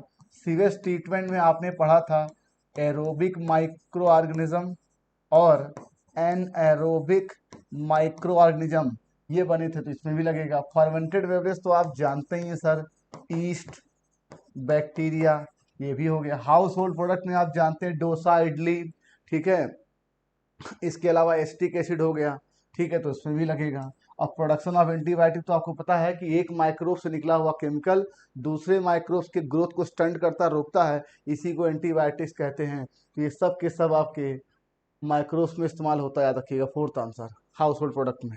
तो हाउस होल्ड प्रोडक्ट आपने पढ़ा है, लैक्टिक एसिड, दूध से दही बनना, ठीक, ये आपने देखा है। ठीक है, एंटीबायोटिक्स यहाँ बन रहा है, अब फॉर्मेंट बेवरेज आपने देखा ही है। अब देखिए, ये लाइन आपको पता है कि भाई साहब हॉट स्पॉट वो जगह होती है किसी बड़े हैबिटेट की, मैं कहूँ ये जगह मेरी हॉट स्पॉट है, तो इसमें खास बात क्या होगी कि ये एरिया कम ऑक्युपाई करेंगे, जगह कम घेरेंगे, लेकिन इनमें बाकी स्पेस के जगह पर बायोडाइवर्सिटी ज़्यादा होगी। तो इसी डेटा की मदद से बताया गया है कि पूरे अर्थ का लेस देन 2% एरिया कवर करते हैं, लेकिन पूरी बायोडाइवर्सिटी जो 100% है उसका केवल 30%, पूरा का पूरा 30% कवर करते हैं। मतलब आपका एरिया ऑक्युपाई कर रहे हैं लेस देन 2% और डाइवर्सिटी दे रहे हैं 30, मतलब कि 15 गुना। तो ये सेंटेंस पहला इसका फिल इन दी ब्लैंक्स है, दैट इज 30% और 2%। इसीलिए इसको हॉट स्पॉट कहा गया। हॉट स्पॉट का मतलब कोई ऐसी जगह जहां पर वो चीज़ ज़्यादा पाई जाने की प्रायिकता हो। और हॉट स्पॉट, सपोज दैट, एक बात और देखिए, किसी भी जगह को, सपोज ये एक स्पेस है और मैं इसे हॉट स्पॉट तभी डिक्लेयर कर सकता हूं जब यहाँ पर डाइवर्सिटी बहुत ज़्यादा हो, एक बात ये, और दूसरा यहाँ पर एंडेमिक स्पीसीज हो। एंडेमिक स्पीसीज मतलब जो यहीं पाई जाए, सपोज एक स्पीसीज है एक्स, एक स्पीसीज है वाई, एक स्पीसीज है जेड, ये तीनों स्पीसीज सिर्फ यहीं पाई जाती है, कहीं और नहीं पाई जाती हैं, तब इस जगह को हम हॉट स्पॉट डिक्लेयर करते हैं। ठीक है, तो पहला आंसर 2 and 30%। और ये आप लाइन देख सकते हैं, लिखा हुआ कवर लेस देन 2% एंड हार्बोर 30%। अब देखिए, हेड ये कहा गया, वैसे तो काकरोच के शरीर में 20 सेगमेंट होते हैं, ये आपको पढ़ाया गया होगा, लेकिन जो हेड होता है वो आपके 6 सेगमेंट से बना होता है। कितने सेगमेंट से बना होता है सर? 6। और बाद में यही हेड कैप्सूल बना देता है। क्या बना देता है? ये हेड कैप्सूल, और ये 6 सेगमेंट के फ्यूजन से बनता है। फर्स्ट आंसर याद रखिएगा, 6 सेगमेंट के फ्यूजन से बनता है ये। Head is triangular and anterior right angle deformed fuse 6 segments. अब देखिए माइक्रोफ्यूज बटरफ्लाई कैटरपिलर, ये आपको बताया गया था कि बैसिलस thuringiensis के सैचेट जो थे छिड़के गए थे इन पौधों पर, ठीक है, इसको कंट्रोल करने के, जिसमें इसके स्पोर्स थे, याद रखिएगा। थर्ड आंसर बीटी, ठीक है। तो कैटरपिलर को कंट्रोल करने के लिए बैसिलस thuringiensis के स्पोर छिड़के गए थे। थर्ड आंसर देखिए लिखा, better these are available sachets at dried spores which are mixed with water and spread on to vulnerable plant. जिन पौधों को खतरा है कैटरपिलर से, उन पर छिड़के गए थे। और आपको पता है कैटरपिलर के शरीर में जब ये आपका बीटी टॉक्सिन जाता है तो बैक्टीरिया तो वहां पर उसको नुकसान कर देता है, उसके गट में लाइसिस कर देता है। अब देखिए ये डायग्राम, देखिए ये diagram mechanism of hormone action से संबंधित है। हार्मोन एक्शन, ठीक। और ये बताया गया था हार्मोन एक्शन के मैकेनिज्म में कि 2 तरह से काम करते हैं। आप अगर स्टेरॉयड और आयोडोथायरोनिन को छोड़ दें, इनको हटा दें, जितने रेस्ट हार्मोन होते हैं वो सब के सब इसी तरह से काम करते हैं मेम्ब्रेन लेवल पर, जो सेकंड मैसेंजर के माध्यम से अपना फिजियोलॉजिकल एक्टिविटी शो करते हैं। तो मैं कह रहा हूँ स्टेरॉयड छोड़ दो, आयोडोथायरोनिन छोड़ दो। तो ये स्टेरॉयड है, ये स्टेरॉयड है, और ये आयोडोथायरोनिन है। बचा आपका इंसुलिन, ये पेप्टाइड हार्मोन है। यहाँ ग्लूकागान लिखा हो तो भी सही होता, टीसीटी हो तो भी सही होता, एएनएफ, सीसीके, जित पीटीएस, ये सब के सब काम करते हैं, याद रखिएगा, ठीक है। तो मैं कह रहा हूँ स्टेरॉयड आयोडोथायरोनिन को छोड़कर सारे के सारे हार्मोन इस तरह से काम करते हैं। और सेकंड मैसेंजर एक तो साइक्लिक एएमपी कैल्शियम प्लस 2 है, एक होता है IP3, याद रखिएगा। तो पहला आंसर देखिए रिस्पॉन्स 1, 2 एंड 2। अब देखिए न्यूक्लियस, ये आपको पता है कि जो आपका प्रोफेज होता है, प्रोफेज वो जस्ट रिवर्स होता है टेलोफेज के, ये बताया गया होगा। और ये बताया गया था कि इसमें गोल्गी कॉम्प्लेक्स, न्यूक्लियोलस, ER ये डिसअपियर हो जाते हैं, ठीक। और न्यूक्लियर मेम्ब्रेन में डिसअपियर होती है, और ये सारी चीजें रिफॉर्म हो जाती है किसमें, टीलोफेज में। तो क्वेश्चन आपसे क्या पूछा गया, रिफॉर्म। तो अगर ये डिसअपियर पूछते तो आंसर पहला आता, और रिफॉर्म पूछा गया है तो आंसर फोर्थ आएगा। ये आप देख सकते हैं कि chromosome cluster and nuclear membrane envelope nuclear reform, ये रहा टीलोफेज के बारे में। अब देखिए जेनेटिक वेरिएशन, मैं कह रहा हूँ सपोज एक हैबिटेट है और एक स्पीसीज है ए, एक है बी, एक है सी, समथिंग मान लीजिए ए ही पकड़ लें अगर, तो होता क्या, या तो इसके जीन में सडन चेंज आ जाए तो इसके अंदर वेरिएशन पॉपुलेशन दिखाई पड़ जाएगी, तो म्यूटेशन हो गया। और सेक्सुअल रिप्रोडक्शन से तो आप जानते ही हैं कि जब सेक्सुअल रिप्रोडक्शन होता है तो आपके गैमीट फ्यूज करते हैं, वहाँ मियोसिस होती है, ये आपको मालूम है। मियोसिस होती है सर, तो वहाँ क्रॉसिंग ओवर होता है।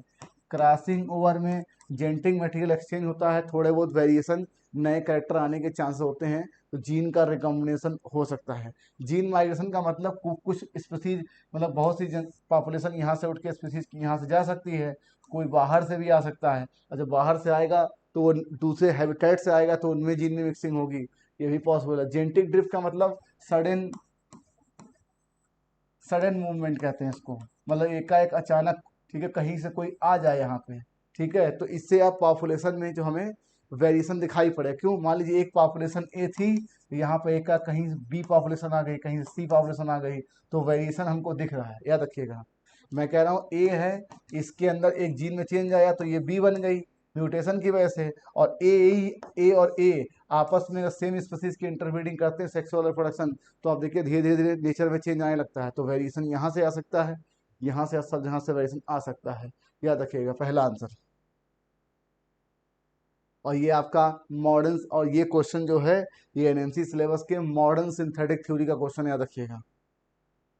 अब देखिए सही कट, इससे कुछ नहीं, आपको बताया गया था कि जितना ओव्यूल की संख्या होती है, ठीक है, उतने ही सीड की संख्या होती है। एक केस तो ये बताया गया है, और दूसरी चीज ये बताया गया है बच्चों कि फ्रूट की अगर हम बात करें, फ्रूट, तो फ्रूट एक तो ड्राई होते हैं और एक होते हैं फ्लैसी। सर ये कैसे डिसाइड करें कौन ड्राई कौन फ्लैसी, हमें पता है कि जो फ्रूट की वॉल होती है, फ्रूट वॉल, उसे हम बोलते हैं पेरिकार्प, ठीक। अगर ये पेरिकार्प इपिकार्प, मीजोकार्प, एंडोकार्प में डिफरेंशिएट होती है तो बोला जाएगा फ्लेसी, और अगर सर डिफरेंशिएट नहीं होती है तो बोलते हैं ड्राई। जैसे कि मस्टर्ड, जैसे कि ग्राउंड नट, जैसे कि अब ग्रेन्स, जितने पोएसी के फैमिली होते हैं, याद रखिएगा। और एक केस, इस दुनिया में कोई जिंदा नहीं होता अगर डॉर्मेंसी नहीं होती। क्यों डॉर्मेंसी होती है? इसलिए कि मेटाबॉलिक एक्टिविटी थोड़ी स्लो हो जाती है, लेकिन उस सीड में जान रहती है। जैसे आपने चना, चना आपके घरों में पड़ा होगा, लेकिन जैसे उसको मॉइस्चर मिलता है आप देखिए उसमें से अंकुर जर्मिनेट हो जाता है। समझ गए आप लोग? तो ये बात है, क्योंकि उससे एम्ब्रियो उसमें सर्वाइव करता है।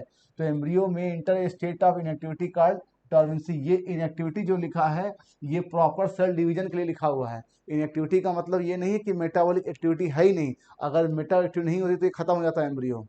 ठीक है। और फ्रूट्स में भी fleshy, as in guava and orange, बिल्कुल सही है। और फ्रूट्स में ड्राई, ग्राउंडनट एंड मस्टर्ड, बिल्कुल सही है। आप सरसों के दाने को लेकर के कौन सा छिलका है, कौन सा गूदा है, कौन सी गुठली है, आप बता नहीं सकते, लेकिन आम में आप देखिए छिलका अलग, गुठली अलग, खाने के लिए गूदा अलग। That is fourth answer. तो जब आपका फ्रूट पेरिकार्प होता है, इपिकार्प, मीजोकार्प, एंडोकार्प में प्रॉपरली डिफरेंशिएट होता है तो उसको बोलते हैं फ्लैसी, नहीं होता तो उसको बोलते हैं dry. That is fourth answer.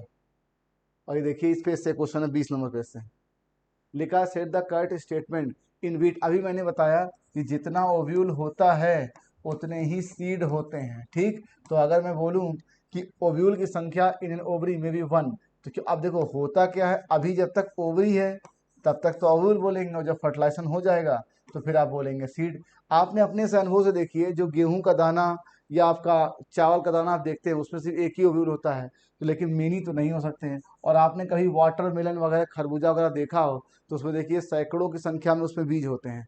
ठीक, तो मे बी 1 ये भी गलत है, यहाँ पर मेनी होगा। ठीक, तो ये दोनों सेंटेंस गलत है।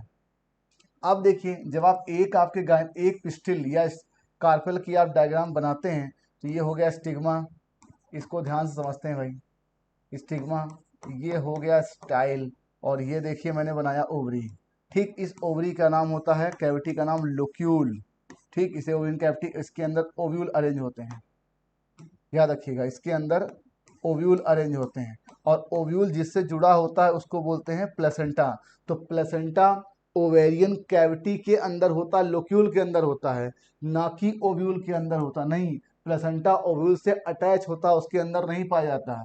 और आपको पता है कि जब आप न्यूक्लियस की बात करें, एम्ब्रियोसाइक को नरिशमेंट देता है न्यूक्लियस, क्योंकि उसके पास एबंडेंट फूड रिजर्व होता है। तो ये सेंटेंस सही है भाई, केवल यही सही है, that is D, third answer, याद रखिएगा। फिर दिमाग में बैठ करिए, लोक्यूल के अंदर ओव्यूल होता है, ओव्यूल प्लेसेंटा ओव्यूल से अटैच होता है, तो ओव्यूल के अंदर आपके प्लेसेंटा नहीं पाया जाएगा। तो लिखा सेल्स ऑफ न्यूक्लियस है abundant food reserve food, that is D, third answer, केवल करेक्ट यही है। गेहूं में केवल एक आपके दाने, मतलब आपका ओव्यूल सीड दिखाई पड़ता है, वाटरमेलन में एक से ज्यादा होते हैं। ये गलत है, ए बी सी गलत है, ये आप देख सकते हैं, लाइन यहाँ लिखी है। अब देखिए किताब में आप देखिए इवोल्यूशन के चैप्टर में इन खोपड़ी कंकालों के बारे में, और ये एडल्ट ह्यूमन बींग, ये तो आप फिल्मों में देखते ही रहते हैं। और बेबी चिंपैंजी है, एडल्ट चिंपैंजी है, ये सब के सब सही हैं। याद रखिएगा, डायग्राम आपको याद होना चाहिए था। और ये देखिए डायग्राम दिया हुआ है, ये तो हम ही लोग हैं, और ये देखिए, और ये केस दिया हुआ है यहाँ पे कंपेरिजन में। फिर लिखा भी नॉट ए फाइलोटैक्सी, आपको बताया गया था कि स्टेम की ब्रांच पर पत्तियों का लगना, ठीक है, पत्तियों का लगना, इसे बोलते हैं फाइलोटैक्सी। क्या बोलते हैं सर? फाइलोटैक्सी। और ये 3 प्रकार के बताए गए थे, एक आपकी किताब में लिखा अल्टरनेट, और एक लिखा है अपोजिट, ठीक है, और एक लिखा है होल्ड। ठीक, तो भाई साहब यही 3 प्रकार के आपके फाइलोटैक्सी किताब में लिखी है। तो ये तीनों क्या है, देख लेते हैं तीनों क्या है। ये तीनों क्या है, आपने पढ़ा था रेसिमोज साइमोज, एक प्रकार के इन्फ्लोरेसेंस हैं। आपने पढ़ा था ये इम्ब्रिकेट, एक प्रकार का एस्टिवेशन है, जिसका एग्जाम्पल कैसिया दिया हुआ है। ठीक, और फ्री सेंट्रल एक प्रकार का प्लेसेंटेशन है, जिसका एग्जाम्पल डायंथस और प्रिमरोज दिया हुआ। तो ये तीनों चीजें फिलोटैक्सी नहीं है, याद रखिएगा। अब देखिए प्लेसेंटा, आपको पता है कि इसके कई काम होते हैं प्लेसेंटा, और प्लेसेंटा जो है आपके ट्रू मैमल्स का कैरेक्टर है, याद रखिएगा प्लेसेंटा। और जो प्लेसेंटा जिन्हें पाया जाता है उनको बोलते हैं प्लेसेंटल मैमल या ट्रू मैमल्स बोलते हैं, ये यूथेरिया कहते हैं। और प्लेसेंटा एक इवोल्यूशनरी गुड कैरेक्टर है, मतलब एक बेटर फीचर था जो कि डेवलपिंग हो रहे फीटस या एम्ब्रियो या नवजात बच्चा जिसको आप कहते हैं हमारे बेबी फीटस को, उसको प्रॉपरली मदद से न्यूट्रिशन मिले, प्रॉपरली वो एक्सक्रीशन करके उसका एक्सक्रीटरी मटेरियल बाहर जाए। एक तो ये केस।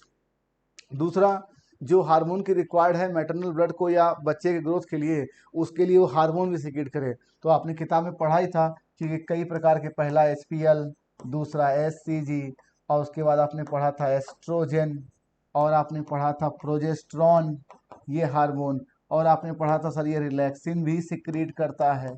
तो इतने हार्मोन तो ये स्रावित करता है, HCG, HPL, oestrogen, progesterone, relaxin. ये हार्मोन तो HCG हमें ठीक दिख रहा है सर, TCT जो होती है थायराइड ग्लैंड से निकलने वाली हार्मोन है, ठीक। और ये वही हार्मोन है जो आपके ब्लड में कैल्शियम लेवल को कम करती है, दैट इज ये हाइपोक्लाइसेमिक हार्मोन है। और सीसी के जो होता है वो डिओडनम से निकलता है, या हम GIT कह सकते हैं। और ये वही हार्मोन है जो गॉल ब्लैडर पे काम करता है, वहां से बाइल को रिलीज कराता है। ये वही हार्मोन है जो पेनक्रियाटिक जूस को रिलीज कराता है पेनक्रियास से। तो भाई साहब ये तो गलत है। और मुझे पता है कि अगर कहीं पर भी सेल का नंबर बढ़ रहा है तो मियोसिस से कभी नहीं बढ़ेगा, माइटोसिस से बढ़ेगा। तो भाई साहब ये तो पहले ही गलत हो गया, माइटोसिस, ठीक। अब आपके दिमाग में एक चीज आती है सर कि क्लीवेज क्या चीज है, ब्लास्टोमियर क्या चीज है, ये बड़ी समस्या आती है। कुछ नहीं सर, सबसे पहले ध्यान से देखिए, मैं कह रहा हूं सेल डिवीजन, इस चीज को देख लीजिए। सेल डिवीजन ये 3 हो जाते हैं। पहला होता है ए माइटोसिस, ठीक, और एक तो आपका नॉर्मल माइटोसिस जो आप पढ़ते हैं, और एक है क्लीवेज, याद रखिएगा। तो क्लीवेज एक प्रकार का सेल डिवीजन है, ठीक, एक प्रकार का सेल। इसमें अंतर सिर्फ इतना है कि आपका एक सेल होता है, इसी एक सेल में फर्दर अंदर ही अंदर सेल की संख्या बढ़ने लग जाती है, याद रखिएगा। क्योंकि माइटोसिस में 1 से 2, 2 से 4 नंबर ऑफ सेल। अब देखिए नंबर ऑफ सेल इन दोनों बढ़ते हैं, लेकिन पर सेल साइटोप्लाज्म इसमें बराबर बराबर बढ़ता रहता है। लेकिन इसमें क्या है कि साइटोप्लाज्म एक सेल का धीरे धीरे कम होने लग जाता है, ठीक। और ए माइटोसिस का मतलब होता है बिना स्पिंडल फॉर्मेशन के, स्पिंडल फाइबर के इन्वॉल्व हुए सेल डिवीजन होना, इसको बोलते हैं ए माइटोसिस। ये तीनों में अब देखिए क्लीवेज में जो ये सेल बनती है तो नॉर्मल सेल हैं, लेकिन एक से जो 2 सेल बनी इन सेल को बोलते हैं ब्लास्टोमियर। तो सर ब्लास्टोमियर क्या है, ये न्यूली फॉर्म्ड सेल है। ब्लास्टोमियर क्या है, ये न्यूली फॉर्म सेल है, नई बनी हुई कोशिकाएं हैं, याद रखिएगा, ठीक है। तो क्लीवेज क्या है, एक प्रकार का सेल डिवीजन है। और आपको पता है कि सेल डिवीजन माइटोसिस से होता है, डिवीजन से। तो ये दोनों सेंटेंस गलत है, इसीलिए आपने पढ़ा होगा जाइगोट एक सेल की, फिर माउला और सेल की, गैस्ट्रुला और सेल की बनती है। तो ये दोनों सेंटेंस मुझे गलत दिख रहा है, पहला आंसर।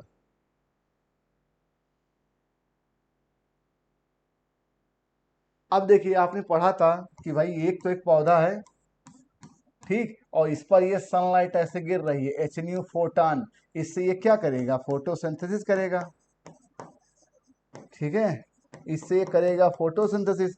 फोटोसिंथेसिस ये क्या बनाएगा सर, ग्लूकोज, जो आगे चल के स्टार्च के फॉर्म में पौधे में स्टोर हो जाएगी। ये इसका क्या है, ऑर्गेनिक फूड है, ये इसकी प्रोडक्टिविटी है, और इसी को बोलते हैं ग्रॉस प्राइमरी प्रोडक्टिविटी। लेकिन जैसे हम जिंदा रहने के लिए, अपने मेटाबॉलिज्म के लिए ATP हमें चाहिए, ठीक। तो जाहिर सी बात है हम कुछ न्यूट्रिएंट वगैरह लेते हैं, लेकिन पौधा किससे ले। अब आप जरा सोचिए कि हम तो पौधे को खा जाते हैं, लेकिन पौधा किसे खाता, नहीं, पौधा जो बनाता है ये ग्लूकोज स्टार्च इन्हीं को इस्तेमाल करता है मेटाबॉलिज्म में। और ये मेटाबॉलिज्म जो आप पढ़ते हो दैट इज रेस्पायरेटरी लॉस के फॉर्म में अलग हो जाती है। अब जो हमें प्राप्त होती है पौधे से वो सर NPP होती है, याद रखिएगा। तो GPP माइनस R, ये है इक्वेशन आपका सही, याद रखिएगा। जो हम पौधे को खा रहे हैं तो हम NPP गेन करते हैं, ठीक। एक इक्वेशन तो सर हमको दिख गई कि GPP माइनस R बराबर NPP। लेकिन अगर आपने कभी मैथ्स 5-6 में या 6-7 में आप लोग पढ़ते ही थे कि भाई साहब अगर मैं A प्लस B बराबर C लिख रहा हूँ तो क्या मैं A बराबर C माइनस B लिख सकता हूँ, और क्या मैं A माइनस C बराबर माइनस का B लिख सकता हूँ, ये भी हो सकता है। या मैं कहूँ कि C माइनस A बराबर B लिख सकता हूँ, ये भी हो सकता है। तो ये ठीक वैसे ही लिखा है कि मैंने GB बराबर NP प्लस R लिख दिया, जी मैंने आर लिख दिया, दैट इज, तीनों क्वेश्चन सही है, फोर्थ आंसर। अब देखिए, आपको मालूम था कि जब आप अपने रेस्पिरेटरी पाथवे की बात करते हैं, हमारे शरीर में रेस्पिरेटरी पाथवे जो हमारा बना हुआ है, तो वो स्टार्ट होता है नॉस्ट्रिल से, नॉस्ट्रिल से स्टार्ट होता है और जाता है एल्वियोलाई तक। तो नॉस्ट्रिल से लेकर टर्मिनल ब्रोंकियोल तक, ये तो आपका हो गया कंडक्टिंग पार्ट।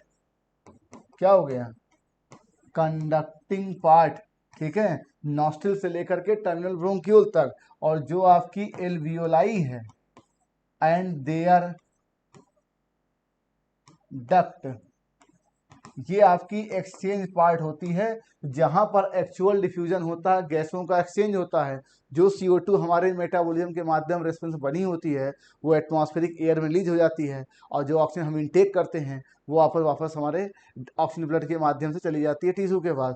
तो ये एक्चुअल में ये है। तो इसका मतलब एक्सचेंज ऑफ गैसेस, ये एक्सचेंज पार्ट ऑफ का काम है, ना कि कंडक्टिंग पार्ट का। और इतना आपको पता है कि चाहे ठंडी हो, चाहे जाड़ा हो, चाहे गर्मी हो, हमारे जो लंग्स हैं वो हमारे इंटरनल टेम्परेचर पर ही काम करेंगे। सबसे पहले अगर मान लीजिए नमी नहीं है हवा में, तो नमी ह्यूमिडिफाई करेगा, और अगर मान लीजिए ठंडा हवा आपने लिया तो उसको गर्म करेगा। और हवा में जो पार्टिकल, डस्ट वगैरह पार्टिकल हैं, उनको इतना लंबा पाथवे क्या साफ करता है। जैसे देखिए हमारे यहाँ पर एयर वगैरह होते हैं, आप देखिए ना, हमारे नाक में बाल होते हैं, फिर ट्रैकिया वगैरह भी चीज़ें होती हैं, तो ये क्लीन अप करेगा, वार्म करेगा, ह्यूमिडिफाई करेगा। लेकिन एक्सचेंज ऑफ गैसेस क्या होगा? ये एल्वियोलाई एंड देयर डक्ट करेगा। और आप समझ लीजिए कि नॉस्ट्रिल से लेकर के टर्मिनल ब्रोंकियोल तक का ये पार्ट, टर्मिनल ब्रोंकियोल, ये आपका कंडक्टिंग पार्ट है। अब देखिए, आपको मालूम है कि सपोज दैट ये आपका एक हैबिटेट है और एक है, इसकी कोई संख्या है, नंबर है। तो अगर हम नंबर की बात करेंगे तो भाई ये तो हो गई पॉपुलेशन की, पॉपुलेशन हो गया, इसकी संख्या कितनी है, ठीक। लेकिन अगर किसी हैबिटेट पर यूनिट एरिया निकालेंगे तो ये डेंसिटी निकल आएगी, याद रखिएगा, पॉपुलेशन डेंसिटी। तो कहें नंबर ऑफ इंडिविजुअल किसी एक दिए गए पॉइंट एरिया। मैं कह रहा हूँ ये हैबिटेट बहुत बड़ा है, तो हम ये कैसे कहते हैं? अब मान लीजिए बहुत बड़ा हैबिटेट है और संख्या कितनी है? केवल 1000, ठीक। और हैबिटेट थोड़ा छोटा है, यहाँ भी संख्या है 1000, तो पॉपुलेशन डेंसिटी यहाँ ज़्यादा होगी, जिसमें एरिया कम है, ठीक। पर एरिया इतना तो आपको पता ही है कि एरिया अगर नीचे का कम हो रहा है, इंडिविजुअल इंडिविजुअल अपॉन एरिया, अगर ये चीज़ कम हो रही है तो भाई साहब डेंसिटी तो बढ़ेगा ही ना। तो वैसे ही अगर मैं कोई बड़े हैबिटेट में 1000 लोगों की जनसंख्या है, छोटे में अगर जनसंख्या, कल को आपको अप्लाइड क्वेश्चन पूछ ले कि आपको 4 हैबिटेट दे दे और साइज सबका घटा दे, ठीक है, और बोल दे कि बताइए कि डेंसिटी किसकी ज़्यादा है, संख्या अगर बराबर है तो आप देखेंगे एरिया किसका कम है। That is second answer. अब देखिए सेट द वर्ड, आपको बताया गया था कि जब आप मियोसिस की बात करते हो तो इसके दो पार्ट, पहला 1, दूसरा 2, और इस मियोसिस के फर्दर वही चीजें, prophase 1, metaphase 1, anaphase 1, telophase 1, cytokinesis. और इस प्रोफेज 1 के further 5, leptotene, zygotene, pachytene, diplotene, diakinesis. तो सर पैकेटिन, डिप्लोटिन और जाइगोटिन ये तो प्रोफेज 1 के पार्ट हो गए। ये साइटोसिन के अभी आपने पढ़ा, ये आपका नाइट्रोजिनस बेस है, ये हेट्रोसाइक्लिक कंपाउंड है, आपने पढ़ा ही था। ये pyrimidine है, प्यूरिन में आपने पढ़ा था एडनिन ग्वानिन, और आपने पढ़ा था pyrimidine में साइटोसिन, थायमिन, यूरेसिल। तो भाई साहब ये साइटोसिन है, तो ये एक प्रकार का हेट्रोसाइक्लिक कंपाउंड है, नाइट्रोजिनस बेस है, न्यूक्लियोटाइड में एक कंपोनेंट है, DNA RNA में पाया जाता है, याद रखिएगा। थर्ड आंसर, इसीलिए ऑड है। अब देखिए, जोसेफ प्रिस्टले वो पहले वैज्ञानिक थे जिन्होंने फोटोसिंथेसिस से संबंधित एक एक्सपेरिमेंट किया 1970 में। इनके प्रयोग का क्या नाम था? Bell jar experiment.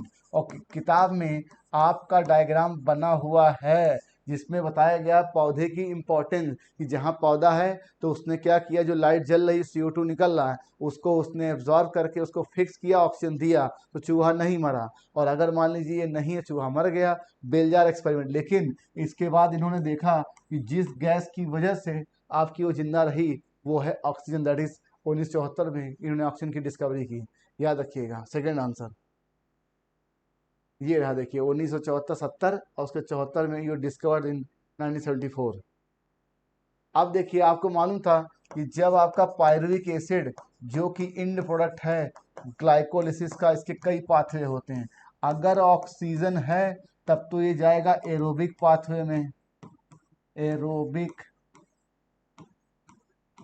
पाथवे में। और अगर ऑक्सीजन नहीं है, नेगेटिव है, तो एक तो हो सकता है सर लैक्टिक एसिड बन सकता है, और एक केस हो सकता है इथेनॉल प्लस CO2 बन सकता है। इसमें एल्कोहल डिहाइड्रोजनेज काम करता है और इसमें लैक्टेट डिहाइड्रोजनेज। तो लिखा हमको पायरुविक एसिड से क्या बनाए, लैक्टिक एसिड। ठीक, तो lactate dehydrogen that is second answer. ये एक प्रकार का लैक्टिक एसिड फर्मेंटेशन है। इसका RQ 0 होता है, जो CO2 उसमें नहीं निकलती है। Second answer. आप देखिए व्हाट इज सीलाकेंस। ये बताया गया था कि बच्चों जब इवोल्यूशन होता है तो मैं कह रहा हूँ फिश, और मैं कह रहा हूँ उसके बाद एम्फीबिया आए, एम्फीबिया, और उसके बाद रेप्टाइल आया, ठीक, उसके बाद बर्ड, और ये उसके बाद उसी के साथ मैमल आ गया। ठीक, तो होता क्या है बच्चों कि फिश के बाद एम्फीबिया, तो उसके बीच में कुछ ऐसी मछली होगी जिसके अंदर एम्फीबिया कुछ कैरेक्टर होंगे। तो ऐसा माना जाता है कि सीलाकेन जिसे हम लो फिश कहते हैं, यही एम्फीबिया में आगे जाके इवॉल्व हुई। तो सीलाकेन क्या एक मछली है, याद रखिएगा। और ये कहाँ पकड़ी गई थी, साउथ में पकड़ी गई थी, याद रखिएगा। और साउथ क्या, ये आप लोग खुद पता करना है। सोचिए, दिमाग लगाइए, कौन सा ईयर था भाई, सोचिए किस ईयर में, दिमाग लगाइए सब लोग। ठीक है, तो ये एक इवोल्यूशनरी ट्रेंड होता है कि जब कोई चीज़ें इवॉल्व होती हैं बच्चों, तो होता क्या कि अगर मान ली कोई नया इवॉल्व ग्रुप आया, टेक्सोनॉमिक कैटेगरी आई, तो उसके आने से पहले ही बहुत सारे आपके वो हो जाते हैं, नए आपके स्पीसीज आती है। जैसे आपको पता है कि जिम्नोस्पर्म से आपके एंजियोस्पर्म बने, तो कुछ जिम्नोस्पर्म ऐसे थे जिनमें एंजियोस्पर्म करेक्टर आ गया था, जैसे नीटम वेल्वेसियाई फेडरा, जिनमें वेसल्स था, आर्चिगोनियम एब्सेंट था। उसी प्रकार से ये लो फिश जिसे हम सीलाकेन बोलते हैं, यही पकड़ी गई थी साउथ अफ्रीका से 1938 में। तो ऐसा माना जाता है कि यही एम्फीबिया में इवॉल्व हुई है, याद रखिएगा। That is second answer. अब देखिए अर्ली मैन डिफीड। अब ये डिफीड का मतलब होता है कि पूजा करते थे, ठीक है, देवता की तरह माना इन लोगों ने। तो ये आपकी एनसीईआरटी में आप देखिए स्टार्टिंग में लिखा हुआ है, याद रखिएगा। समझ गए आप लोग, क्योंकि जो पन्ने आप लोग नहीं पढ़ते हैं वही पढ़ना आपके लिए जरूरी है। ठीक है, तो ये एनसीईआरटी में पहले चैप्टर में लिखा है, इंट्रोडक्शन में लिखा हुआ है। अब देखिए लिखा early man defeat some of the animate matter wind fire and some among the animal and plant. ये कहा गया कि शुरुआती जो हमारे बहुत ही पुराने पूर्वज थे, उनको ये बात पता नहीं थी कि भाई उन्होंने हर चीज़ को, नदियों को, पहाड़ों को, और जो आपके प्लांट एनिमल के बीच, उन्हें देवता के समान मतलब पूजा, मतलब एक श्रद्धा थी उनके लिए कि हाँ भाई ये बड़े इंपॉर्टेंट हैं। एक तो ये सेंटेंस हो गया। दूसरा ये कॉमन फीचर, ये all such form of animate मतलब नॉन लिविंग, और ये animate object was the sense of away fear that they evolve. मतलब आप खुद सोचिए कि जो नदी है, जैसे मैंने एक बार नदी को देखा और एक बार मैंने किसी जानवर को देखा, तो नदी है, पहाड़ है, तो अगर मैं ये इन एनिमेट है, और एनिमेट का मतलब हो गया ये जीव जंतु, तो उनको दूर भगाने, उस इस डर से बचने के लिए मैं जो प्रयास कर रहा हूँ वो अलग अलग होंगे, उसको इवॉल्व किया गया। क्यों? क्योंकि वह नदी, पहाड़, झरने हमें देखा तो हमें लग गया कि इनसे हमें उतना खतरा नहीं है, लेकिन जानवर वगैरह होते हैं वो हम पे अटैक कर सकते हैं, तो इनसे जो डर हमें होगा, ये हमने चेंज किया इन चीज़ों को। जाहिर सी आप अपने अनुभव से देखिए, आप किसी बिल्डिंग को एक बार देखते हैं तो जाहिर सी बात है एक बार आपने देख लिया, लेकिन अगर एक बार आप शेर देख लें तो आपको डर होता है कहीं अगली बार जाए तो काट ना ले, मतलब हमें मार के खा ना जाए। तो ये अंतर होता है। तो लिखा है common feature of all such form of animate and object was a sense of away of fear that they evolve. मतलब किस तरीके से डर इन्होंने पैदा किया लोगों के बीच में। डर दोनों से था। जैसे कभी आप पहाड़ों पे जाएं तो आपको लगेगा यार कहीं पहाड़ टूट के गिर ना जाए, कहीं आप जब आप आइस पे स्केटिंग करते हैं तो ये नहीं होता कि आइस स्केट करके हमारे ऊपर ना गिर जाए। तो ये चीज़ें होती हैं। तो ये दोनों सेंटेंस सही है, और ये आपका लिखा हुआ चैप्टर 1 में लिखा हुआ है, एक्नॉलेजमेंट लिखा हुआ है। ठीक है, क्योंकि अब क्या है बच्चों, क्वेश्चन सभी से आ रहे हैं, बात ये है। तो अब पूछा जा रहा है, अब आप ये नहीं कह सकते सर कि ये कहाँ पढ़ाया जाता है, ये नहीं पढ़ाया जाता है, हर चीज़ इंपॉर्टेंट है, याद रखिएगा। क्योंकि भाई जब सवाल आने लगे तो हम लोग पूछने लगे, पहले हम लोग पूछते भी नहीं थे। ठीक है, तो ये आपके चैप्टर 1 में लिखा हुआ है, और इसमें और भी चीज़ें लिखी हुई हैं, ध्यान रखिएगा।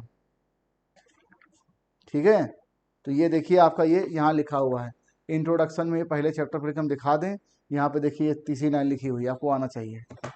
ठीक है, फोर्थ आंसर, दोनों सेंटेंस सही है। ये देखिए यहाँ पर लिखा हुआ है इनएनिमेट ऑब्जेक्ट, प्लांट्स, एनिमल। अब लिखा जू स्पोर। आपको पता है कि एल्गी की बॉडी जो होती है वो हेप्लॉइड होती है, गैमेटोफाइट होती है।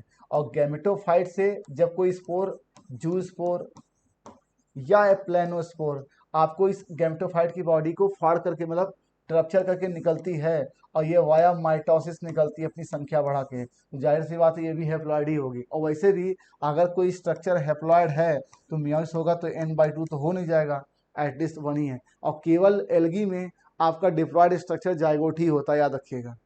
एल्गी में केवल डिप्लॉइड स्ट्रक्चर जाइगोट होता है, बाकी सारे स्ट्रक्चर है प्लेनोस्पोर, जू स्पोर जो भी होगा सबका सब क्या होगा, हेप्लॉइड होगा, नो डाउट। और गैमीट्स तो हेप्लॉइड होते ही, चाहे मेल गैमीट हो और चाहे फीमेल गैमीट हो, किसी भी प्लांट ग्रुप हो, कोई एनिमल हो, गैमीट हेप्लॉइड रहता है।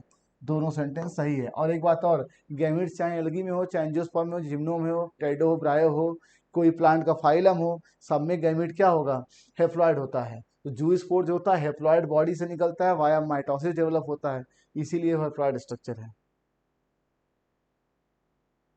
लिखा है कि लॉन्ग थिन फ्लेक्सिबल। आपने कभी पत्ती को नोटिस किया हो तो देखिए लीफ बेस होता है, और ये पेटियोल, और ये रहा लेमाइना, ठीक। और देखिए लगातार ट्रांसपिरेशन होता है तो वाटर के वेपर्स यहाँ से निकलते रहते हैं।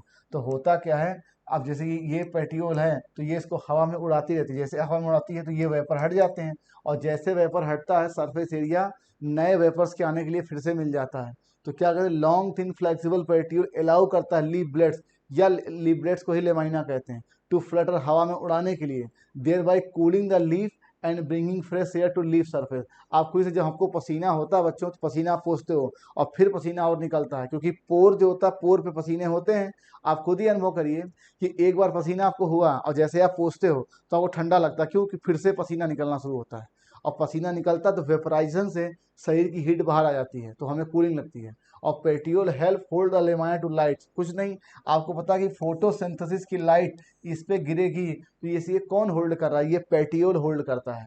ये दोनों सेंटेंस बिल्कुल सही है, और ये बुक की लाइन है, आप देख सकते थे। अब देखिए कुछ नहीं सर, पहला डायग्राम तो मुझे क्या दिख रहा है सर, ये कोलेन काइमा का, और दूसरा दिख रहा है ट्रैकिड्स का, ठीक। अब कमाल की बात है, ट्रैकिड्स क्या है, ये जाइलम का एक कंपोनेंट है, कंपोनेंट, ठीक। और सर ये क्या है, नॉन लिविंग है, क्योंकि जाइलम खुद, जाइलम के 3 नॉन कंपोनेंट जो खुद नॉन लिविंग है, और ये लिविंग है, ये मैकेनिकल टिश्यू है। दोनों के दोनों परमानेंट टिश्यू कहलाते हैं, ये सिंपल परमानेंट है, ये कॉम्प्लेक्स परमानेंट है, ठीक। They provide mechanical support to growing part of plants in young petiole, और non living nature but helping to transport, बिल्कुल सही है। यहाँ पर वेसल्स का डायग्राम होता तो भी ये सेंटेंस सही होता, याद रखिएगा। तो ये दोनों सेंटेंस सही है, फोर्थ आंसर। ये कोएन काइमा है और ये ट्रैकिड्स है, ये डायग्राम आप देख सकते हैं। अब देखिए आपको पता है कि ब्रेन की अगर हम बात करें तो हमारे पास जितने बोन होते हैं, बोन, उन्हीं से हमारा क्रेनियम बनता है। तो मैं क्या कहूँ कि ब्रेन के बोन से, या आपका ब्रेन बोन जो क्रेनियम होता है, उन्हीं से ब्रेन बॉक्स बनता है, जिनके अंदर ब्रेन इनक्लोज रहता है। तो फ्रॉग में brain enclose in bony structure called brain box या क्रेनियम, और ये हम लोगों में भी है। और in frog the medulla oblongata, आपको पता है कि हाइंड ब्रेन में जो मेडुला ऑब्लांगेटा है वो स्पाइनल कॉर्ड की तरफ एक्सटेंड होता है, और एक कैविटी, एक पोर होता है जिसे हम बोलते हैं foramen magnum.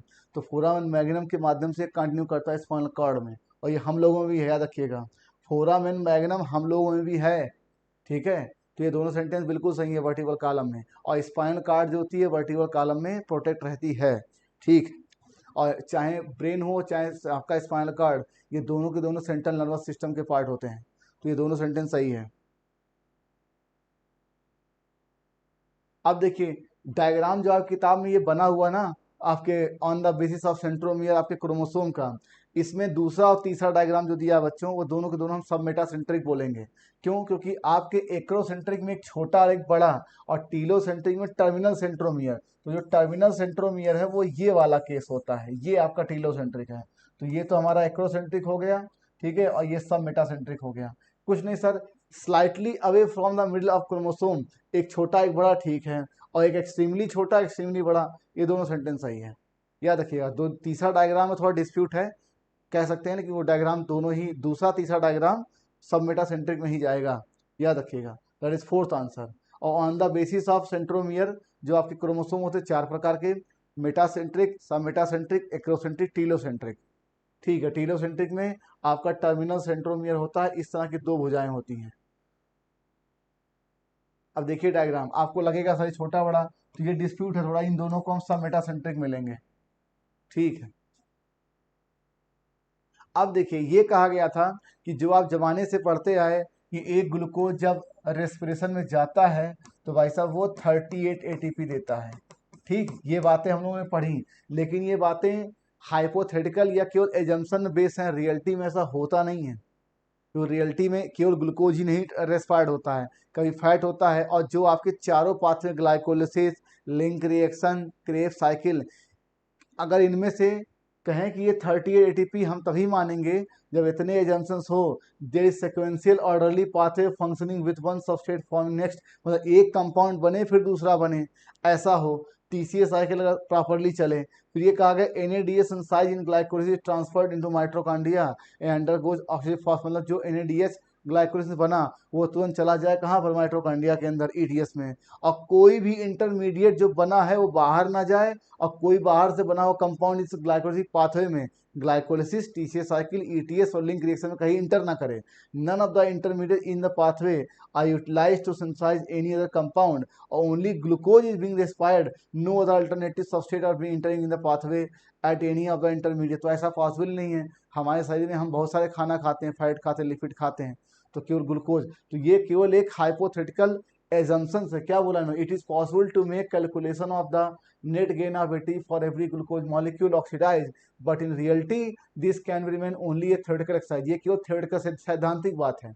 This calculation can be made only on certain, मतलब जो बातें हम 30 एटीपी की बोलते हैं कि क्रेब साइकिल से इतना एडीएस2 मिला, ग्लाइकोज 2 एडीएस2 मिला, इतना डायरेक्ट गेन, इतना नेट गेन, ये सारी बातें एक एजम्पशन धारणाओं पर हैं, और वो एजम्पशंस ये हैं, ये सब के सब सही हैं, याद रखिएगा। किताब में लाइन लिखी हुई है,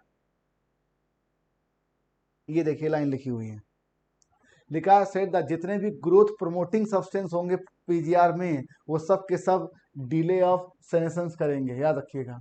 और ऑक्सीजन आपको पता ही है कि आपकी ये सूट टिप बनता है, और सूट टिप बनने के कारण अगर हम डीकैपिटेशन करते हैं तो जो लेटरल ग्रोथ बढ़ेगी, तो उससे हार्टिकल्चर और एग्रीकल्चर में इसका फायदा होगा। एग्रीकल्चर में टी प्लांटेशन हो गया, हार्टिकल्चर आपको, एग्रीकल्चर में क्यों, आपको पता है ऑक्सीजन जो होता है ये रूट ग्रोथ बहुत तेजी से करता है, सूट ग्रोथ करता है, और साइटोकाइनिन जो है रूट ग्रोथ को प्रमोट, हालांकि ग्रोथ प्रमोटिंग सब्सटेंस है तो एग्रीकल्चर में इसका उपयोग है ही है, तो आपको पता ही है पाइनएप्पल फ्लावरिंग है, और हार्टिकल्चर में है बागवानी करने वाले में, आपने सूट टिप काट दिया तो फिर इसका लेटर ग्रोथ बढ़ेगा। तो ये तीनों सेंटेंस सही है। अब देखिए कुछ नहीं सर, ये कहा गया कि अगर एक पेड़ है, ठीक है, तो अगर मैं इसके डेवलपमेंट की बात करूं, डेवलपमेंट, तो इसके अंदर 2 तरह के फैक्टर होंगे, एक विद इन सेल काम करेंगे इंट्रा सेलुलर, और एक होंगे एक वाया केमिकल करेंगे इंटर सेलुलर। तो ये दोनों तो हो गए इंट्रिंसिक, जो कि पौधे के अंदर ही रहते हैं, और एक्सट्रिंसिक का मतलब बाहर से, जैसे कि लाइट, ठीक है, जैसे कि टेम्परेचर, जैसे कि सॉइल पानी, ये एक्सट्रिंसिक हवा एयर। ठीक, इंट्रिंसिक में इंट्रासेलुलर इंटरसेलुलर, इंट्रासेलुलर का एक एक सेल की जो प्रॉपर्टी है जेनेटिक फैक्टर, और इंटरसेलुलर का मतलब कोई एक कंपाउंड किसी पौधे किसी पार्ट में बनेगा, वहां से मूव करके पूरे पौधे में डिस्ट्रीब्यूट होगा, जैसा कि ऑक्सीजन, जैसे कि प्लांट ग्रोथ हार्मोन। आपको पता है कि ऑक्सीजन जो होते हैं सूट एपिकल मेरिस्टेम बनता है, और वहां से पूरे डाउनवर्ड मूवमेंट से पूरे के पूरे पौधे में डिस्ट्रीब्यूट हो जाता है।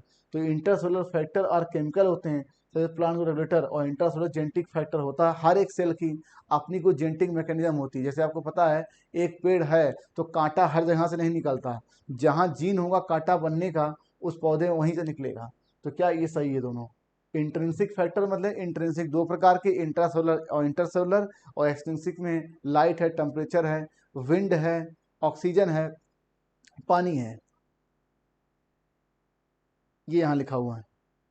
अब देखिए सर इंटर स्पेसिफिक इंटर, कुछ नहीं सर, मैं बोलूँ एक स्पीसीज ए है, एक स्पीसीज बी है, इनके बीच इंटरेक्शन इंटर स्पेसिफिक, मैं बोलूँ ए है, ए स्पीसीज है, इनके बीच इंट्रा स्पेसिफिक। और जितने भी आप पढ़ते हैं कमेंसलिज्म, म्यूचुअलिज्म, ठीक है, प्रीडेशन, ये सब के सब क्या है, इंटर स्पेसिफिक इंटरेक्शन है टू डिफरेंट स्पीसीज के बीच। अब कहते हैं कि लाइफ हिस्ट्री वेरिएशन ये कहता है कि under a particular set of selection pressure और evolve towards the most efficient reproductive, कहते हैं, मैं कह रहा हूँ ये एक हैबिटेट है और यहाँ पर नेचर का स्ट्रेस और प्रेशर पड़ रहा है। मान लीजिए गर्मी बहुत है, पानी बहुत यहाँ बरसता है, क्लाइमेट कुछ चेंज हो गया, तो इन परिस्थितियों के दबाव में, वातावरणीय परिस्थिति दबाव में कोई जीव है, मान लीजिए यहाँ पर एक्स, ठीक है, इसने अपनी मैक्सिमम कैपेसिटी जो होगी वो लगाएगा ताकि रिप्रोडक्टिव स्ट्रेटजीज की बेटर हो। तो डार्विन ने कहा था कि उनकी नज़रों में इवोल्यूशन के लिए रिप्रोडक्टिव फिटनेस होना बहुत ही नीड है, बहुत ही आवश्यक है। तो यही कहना चाहते हैं कि toward the most efficient reproductive strategy,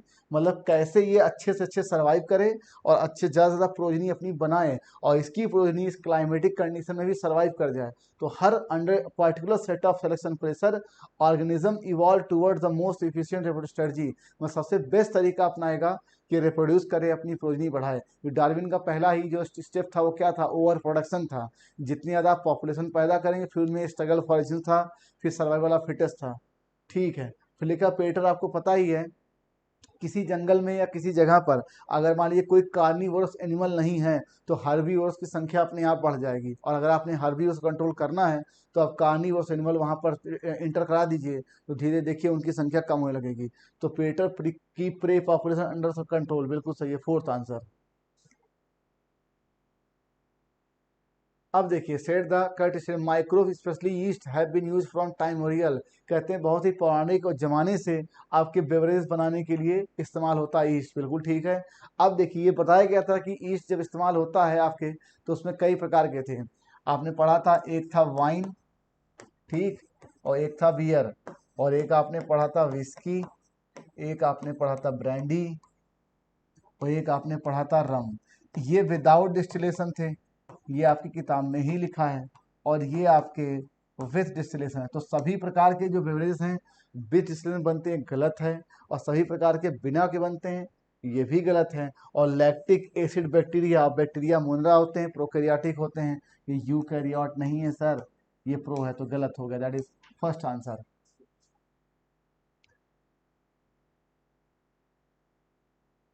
अब देखिए फॉलो, अब देखिए मैं कह रहा हूँ हाइपोथैलेमस जो कि नर्वस सिस्टम का एक पार्ट है ब्रेन का, ये आपने पढ़ाएगा, तो ये भी एक एंडोक्राइन की तरह काम करता है, ये हार्मोन निकालता है GnRH, गोनेडोट्रोपिन रिलीजिंग हार्मोन, ये काम करता है एंटीरियर पिट्यूटरी पर।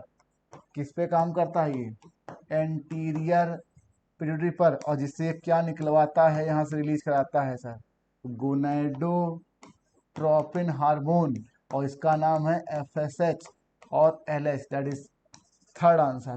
तो FSH LH क्या है, गोनेडोट्रोपिन हार्मोन है, थर्ड आंसर। अब देखिए किताब में डायग्राम बना है सर, ये तो मार्वला, और एक एक सेल जो आप देखिए, ये पूरा का पूरा एक ही सेल था, अब इसी के अंदर देखिए सेल बन रही, ये है ब्लास्टोमियर, ध्यान से देखिए, ये लिखा है blastomere, morula type of embryo, both 1 and 2, fourth answer. और ये कैसे बने, क्लीवेज के माध्यम से बने, जाइगोट से। ये देखिए डायग्राम बना मार्वला का। अब देखिए the category of that feeding, ये आपकी किताब में लिखा है कि सपोज दैट ये पौधा है, ठीक है, अब पौधे का कोई पार्ट है, पत्ती खाने वाला कोई, ठीक है, जीव हो जाए, या पौधे का रस चूसने वाला हो जाए, इसको बोलेंगे फाइटोफैगस। पौधे का रस चूसे या उस पत्ती को किसी पार्ट को खाए, फाइटोफैगस, ठीक। और ये फाइटोफैगस दो प्रकार के, एक होते हैं मोनोफैगस और एक होता है पॉलीफैगस,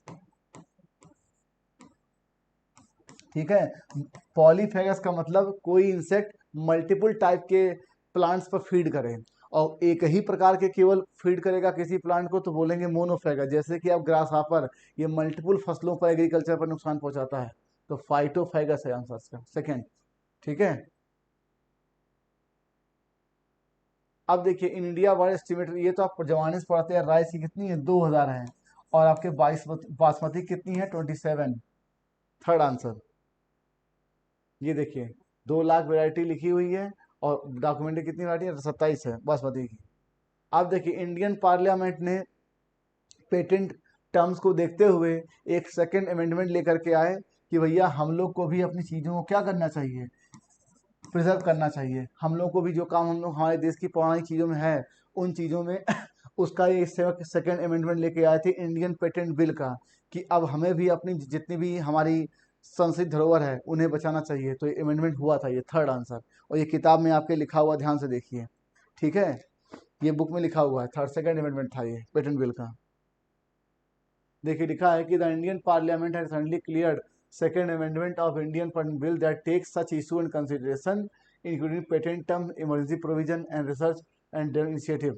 ठीक है, अब देखिए निमेटोड निमेटोड को ही हम एसके हेलमिंथीज कहते हैं, याद रखिएगा। इसको हम क्या बोलते हैं सर, एसके हेलमिंथीज बोलते हैं। और ये किस पे काम, रूट ऑफ टोबैको प्लांट पे काम करता था। और इसी चीज़ को रोकने के लिए हम डबल स्टैंड आरएनए बनाया हमने इस पौधे के अंदर, जिसे हम आरएनए इंटरफेरेंस के नाम से जानते हैं, और इसी को एमआरएनए साइलेंसिंग के नाम से जानते हैं। जहाँ पर हमने एग्रोबैक्टीरियल ट्यूमोफेसिस का इस्तेमाल किया था, ट्रांसपोजन का इस्तेमाल किया था, याद रखिएगा। तो डबल स्टैंड बना करके हमने इसके इन्फेस्टेशन में, इसके इन्फेक्शन को रोका था। Second answer. अब देखिए जीएम प्लांट, एक बार बताइए, एक नॉर्मल प्लांट होता है, नॉर्मल प्लांट जो कि ज़्यादा सूखा, बाढ़ या हीट या मान लीजिए जितने भी एडवर्स कंडीशन, स्ट्रेस कंडीशन, पानी कम है थोड़ा, इन चीज़ों को झेल नहीं पाता है। तो हम जीएम प्लांट बना ही क्यों रहे हैं?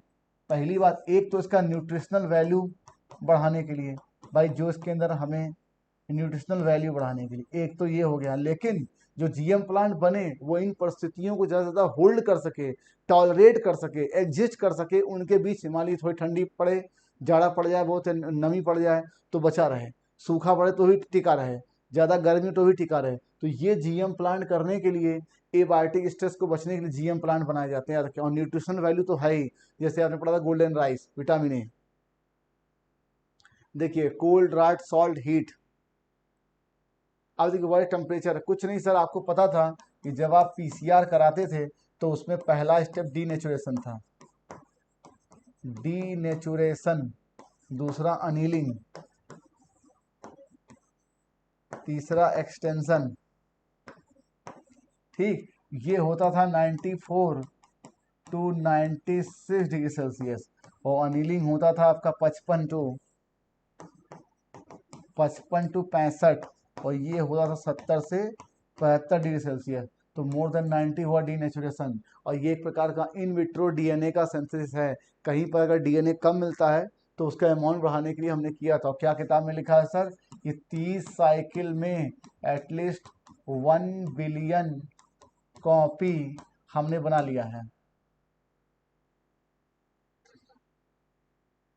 ठीक है, अब लिखा से the correct option for Thermus aquaticus. अब देखिए इवोल्यूशन में सबसे पहले आए आए आपके आर्की बैक्टीरिया, ठीक, आर्की बैक्टीरिया, और उसके बाद आपके आए एक्सट्रीमोफाइल्स, एक्सट्रीमोफाइल्स मतलब या थर्मोफिलिक।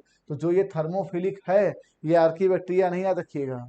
आर्की बैक्टीरिया की अपनी ही कैटेगरी है, लेकिन थर्मोफिलिक बैक्टीरिया वो बैक्टीरिया होते हैं जीव जो एक्सट्रीम कंडीशन में सर्वाइव कर जाते हैं। और यह है थर्मस एक्वेटिकस।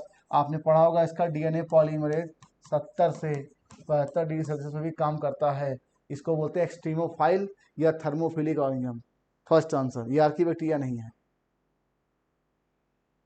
अब देखिए set the correct options for ethidium bromide. कुछ नहीं सर, आपने जब जेल इलेक्ट्रोफोरेसिस कराया था, शायद आपको याद हो, मुझे तो याद है ही, ठीक, तो उसमें आपने देखा था कई प्रकार के टुकड़े डीएनए के अपने अपने साइज के हिसाब से बने थे, ठीक। तो आपने इनको अलग अलग फ्रेगमेंट में किया, लेकिन देखने के लिए आपने इनको एक स्टेन लिया था, ठीक, उसी का नाम था इथिडियम ब्रोमाइड। तो हमने किया क्या, ये डाई है कि इसको स्टेन करने के लिए स्टेनिंग ऑफ डीएनए, और देखने के लिए हम इसको यूवी लाइट लगाए थे, याद रखिएगा। तो ये पहला आंसर है। अब देखिए किताब में लिखा हुआ है, ये इथिडियम ब्रोमाइड से हम करते हैं, तब इसके बाद हमको दिखाई पड़ता है। तो प्यारे बच्चों, सेशन यहीं से खत्म हुआ। कमेंट बॉक्स में जरूर बताइए कि सेशन आपको कैसा लगा। पेपर आई होप ठीक रहा होगा। आगे भी इसी तरह से हमारी इंस्टीट्यूट की तरफ से पेपर आपको मिलेगा, प्रॉपर डिस्कशन मिलेगा। Thank you for watching the video. Bye bye.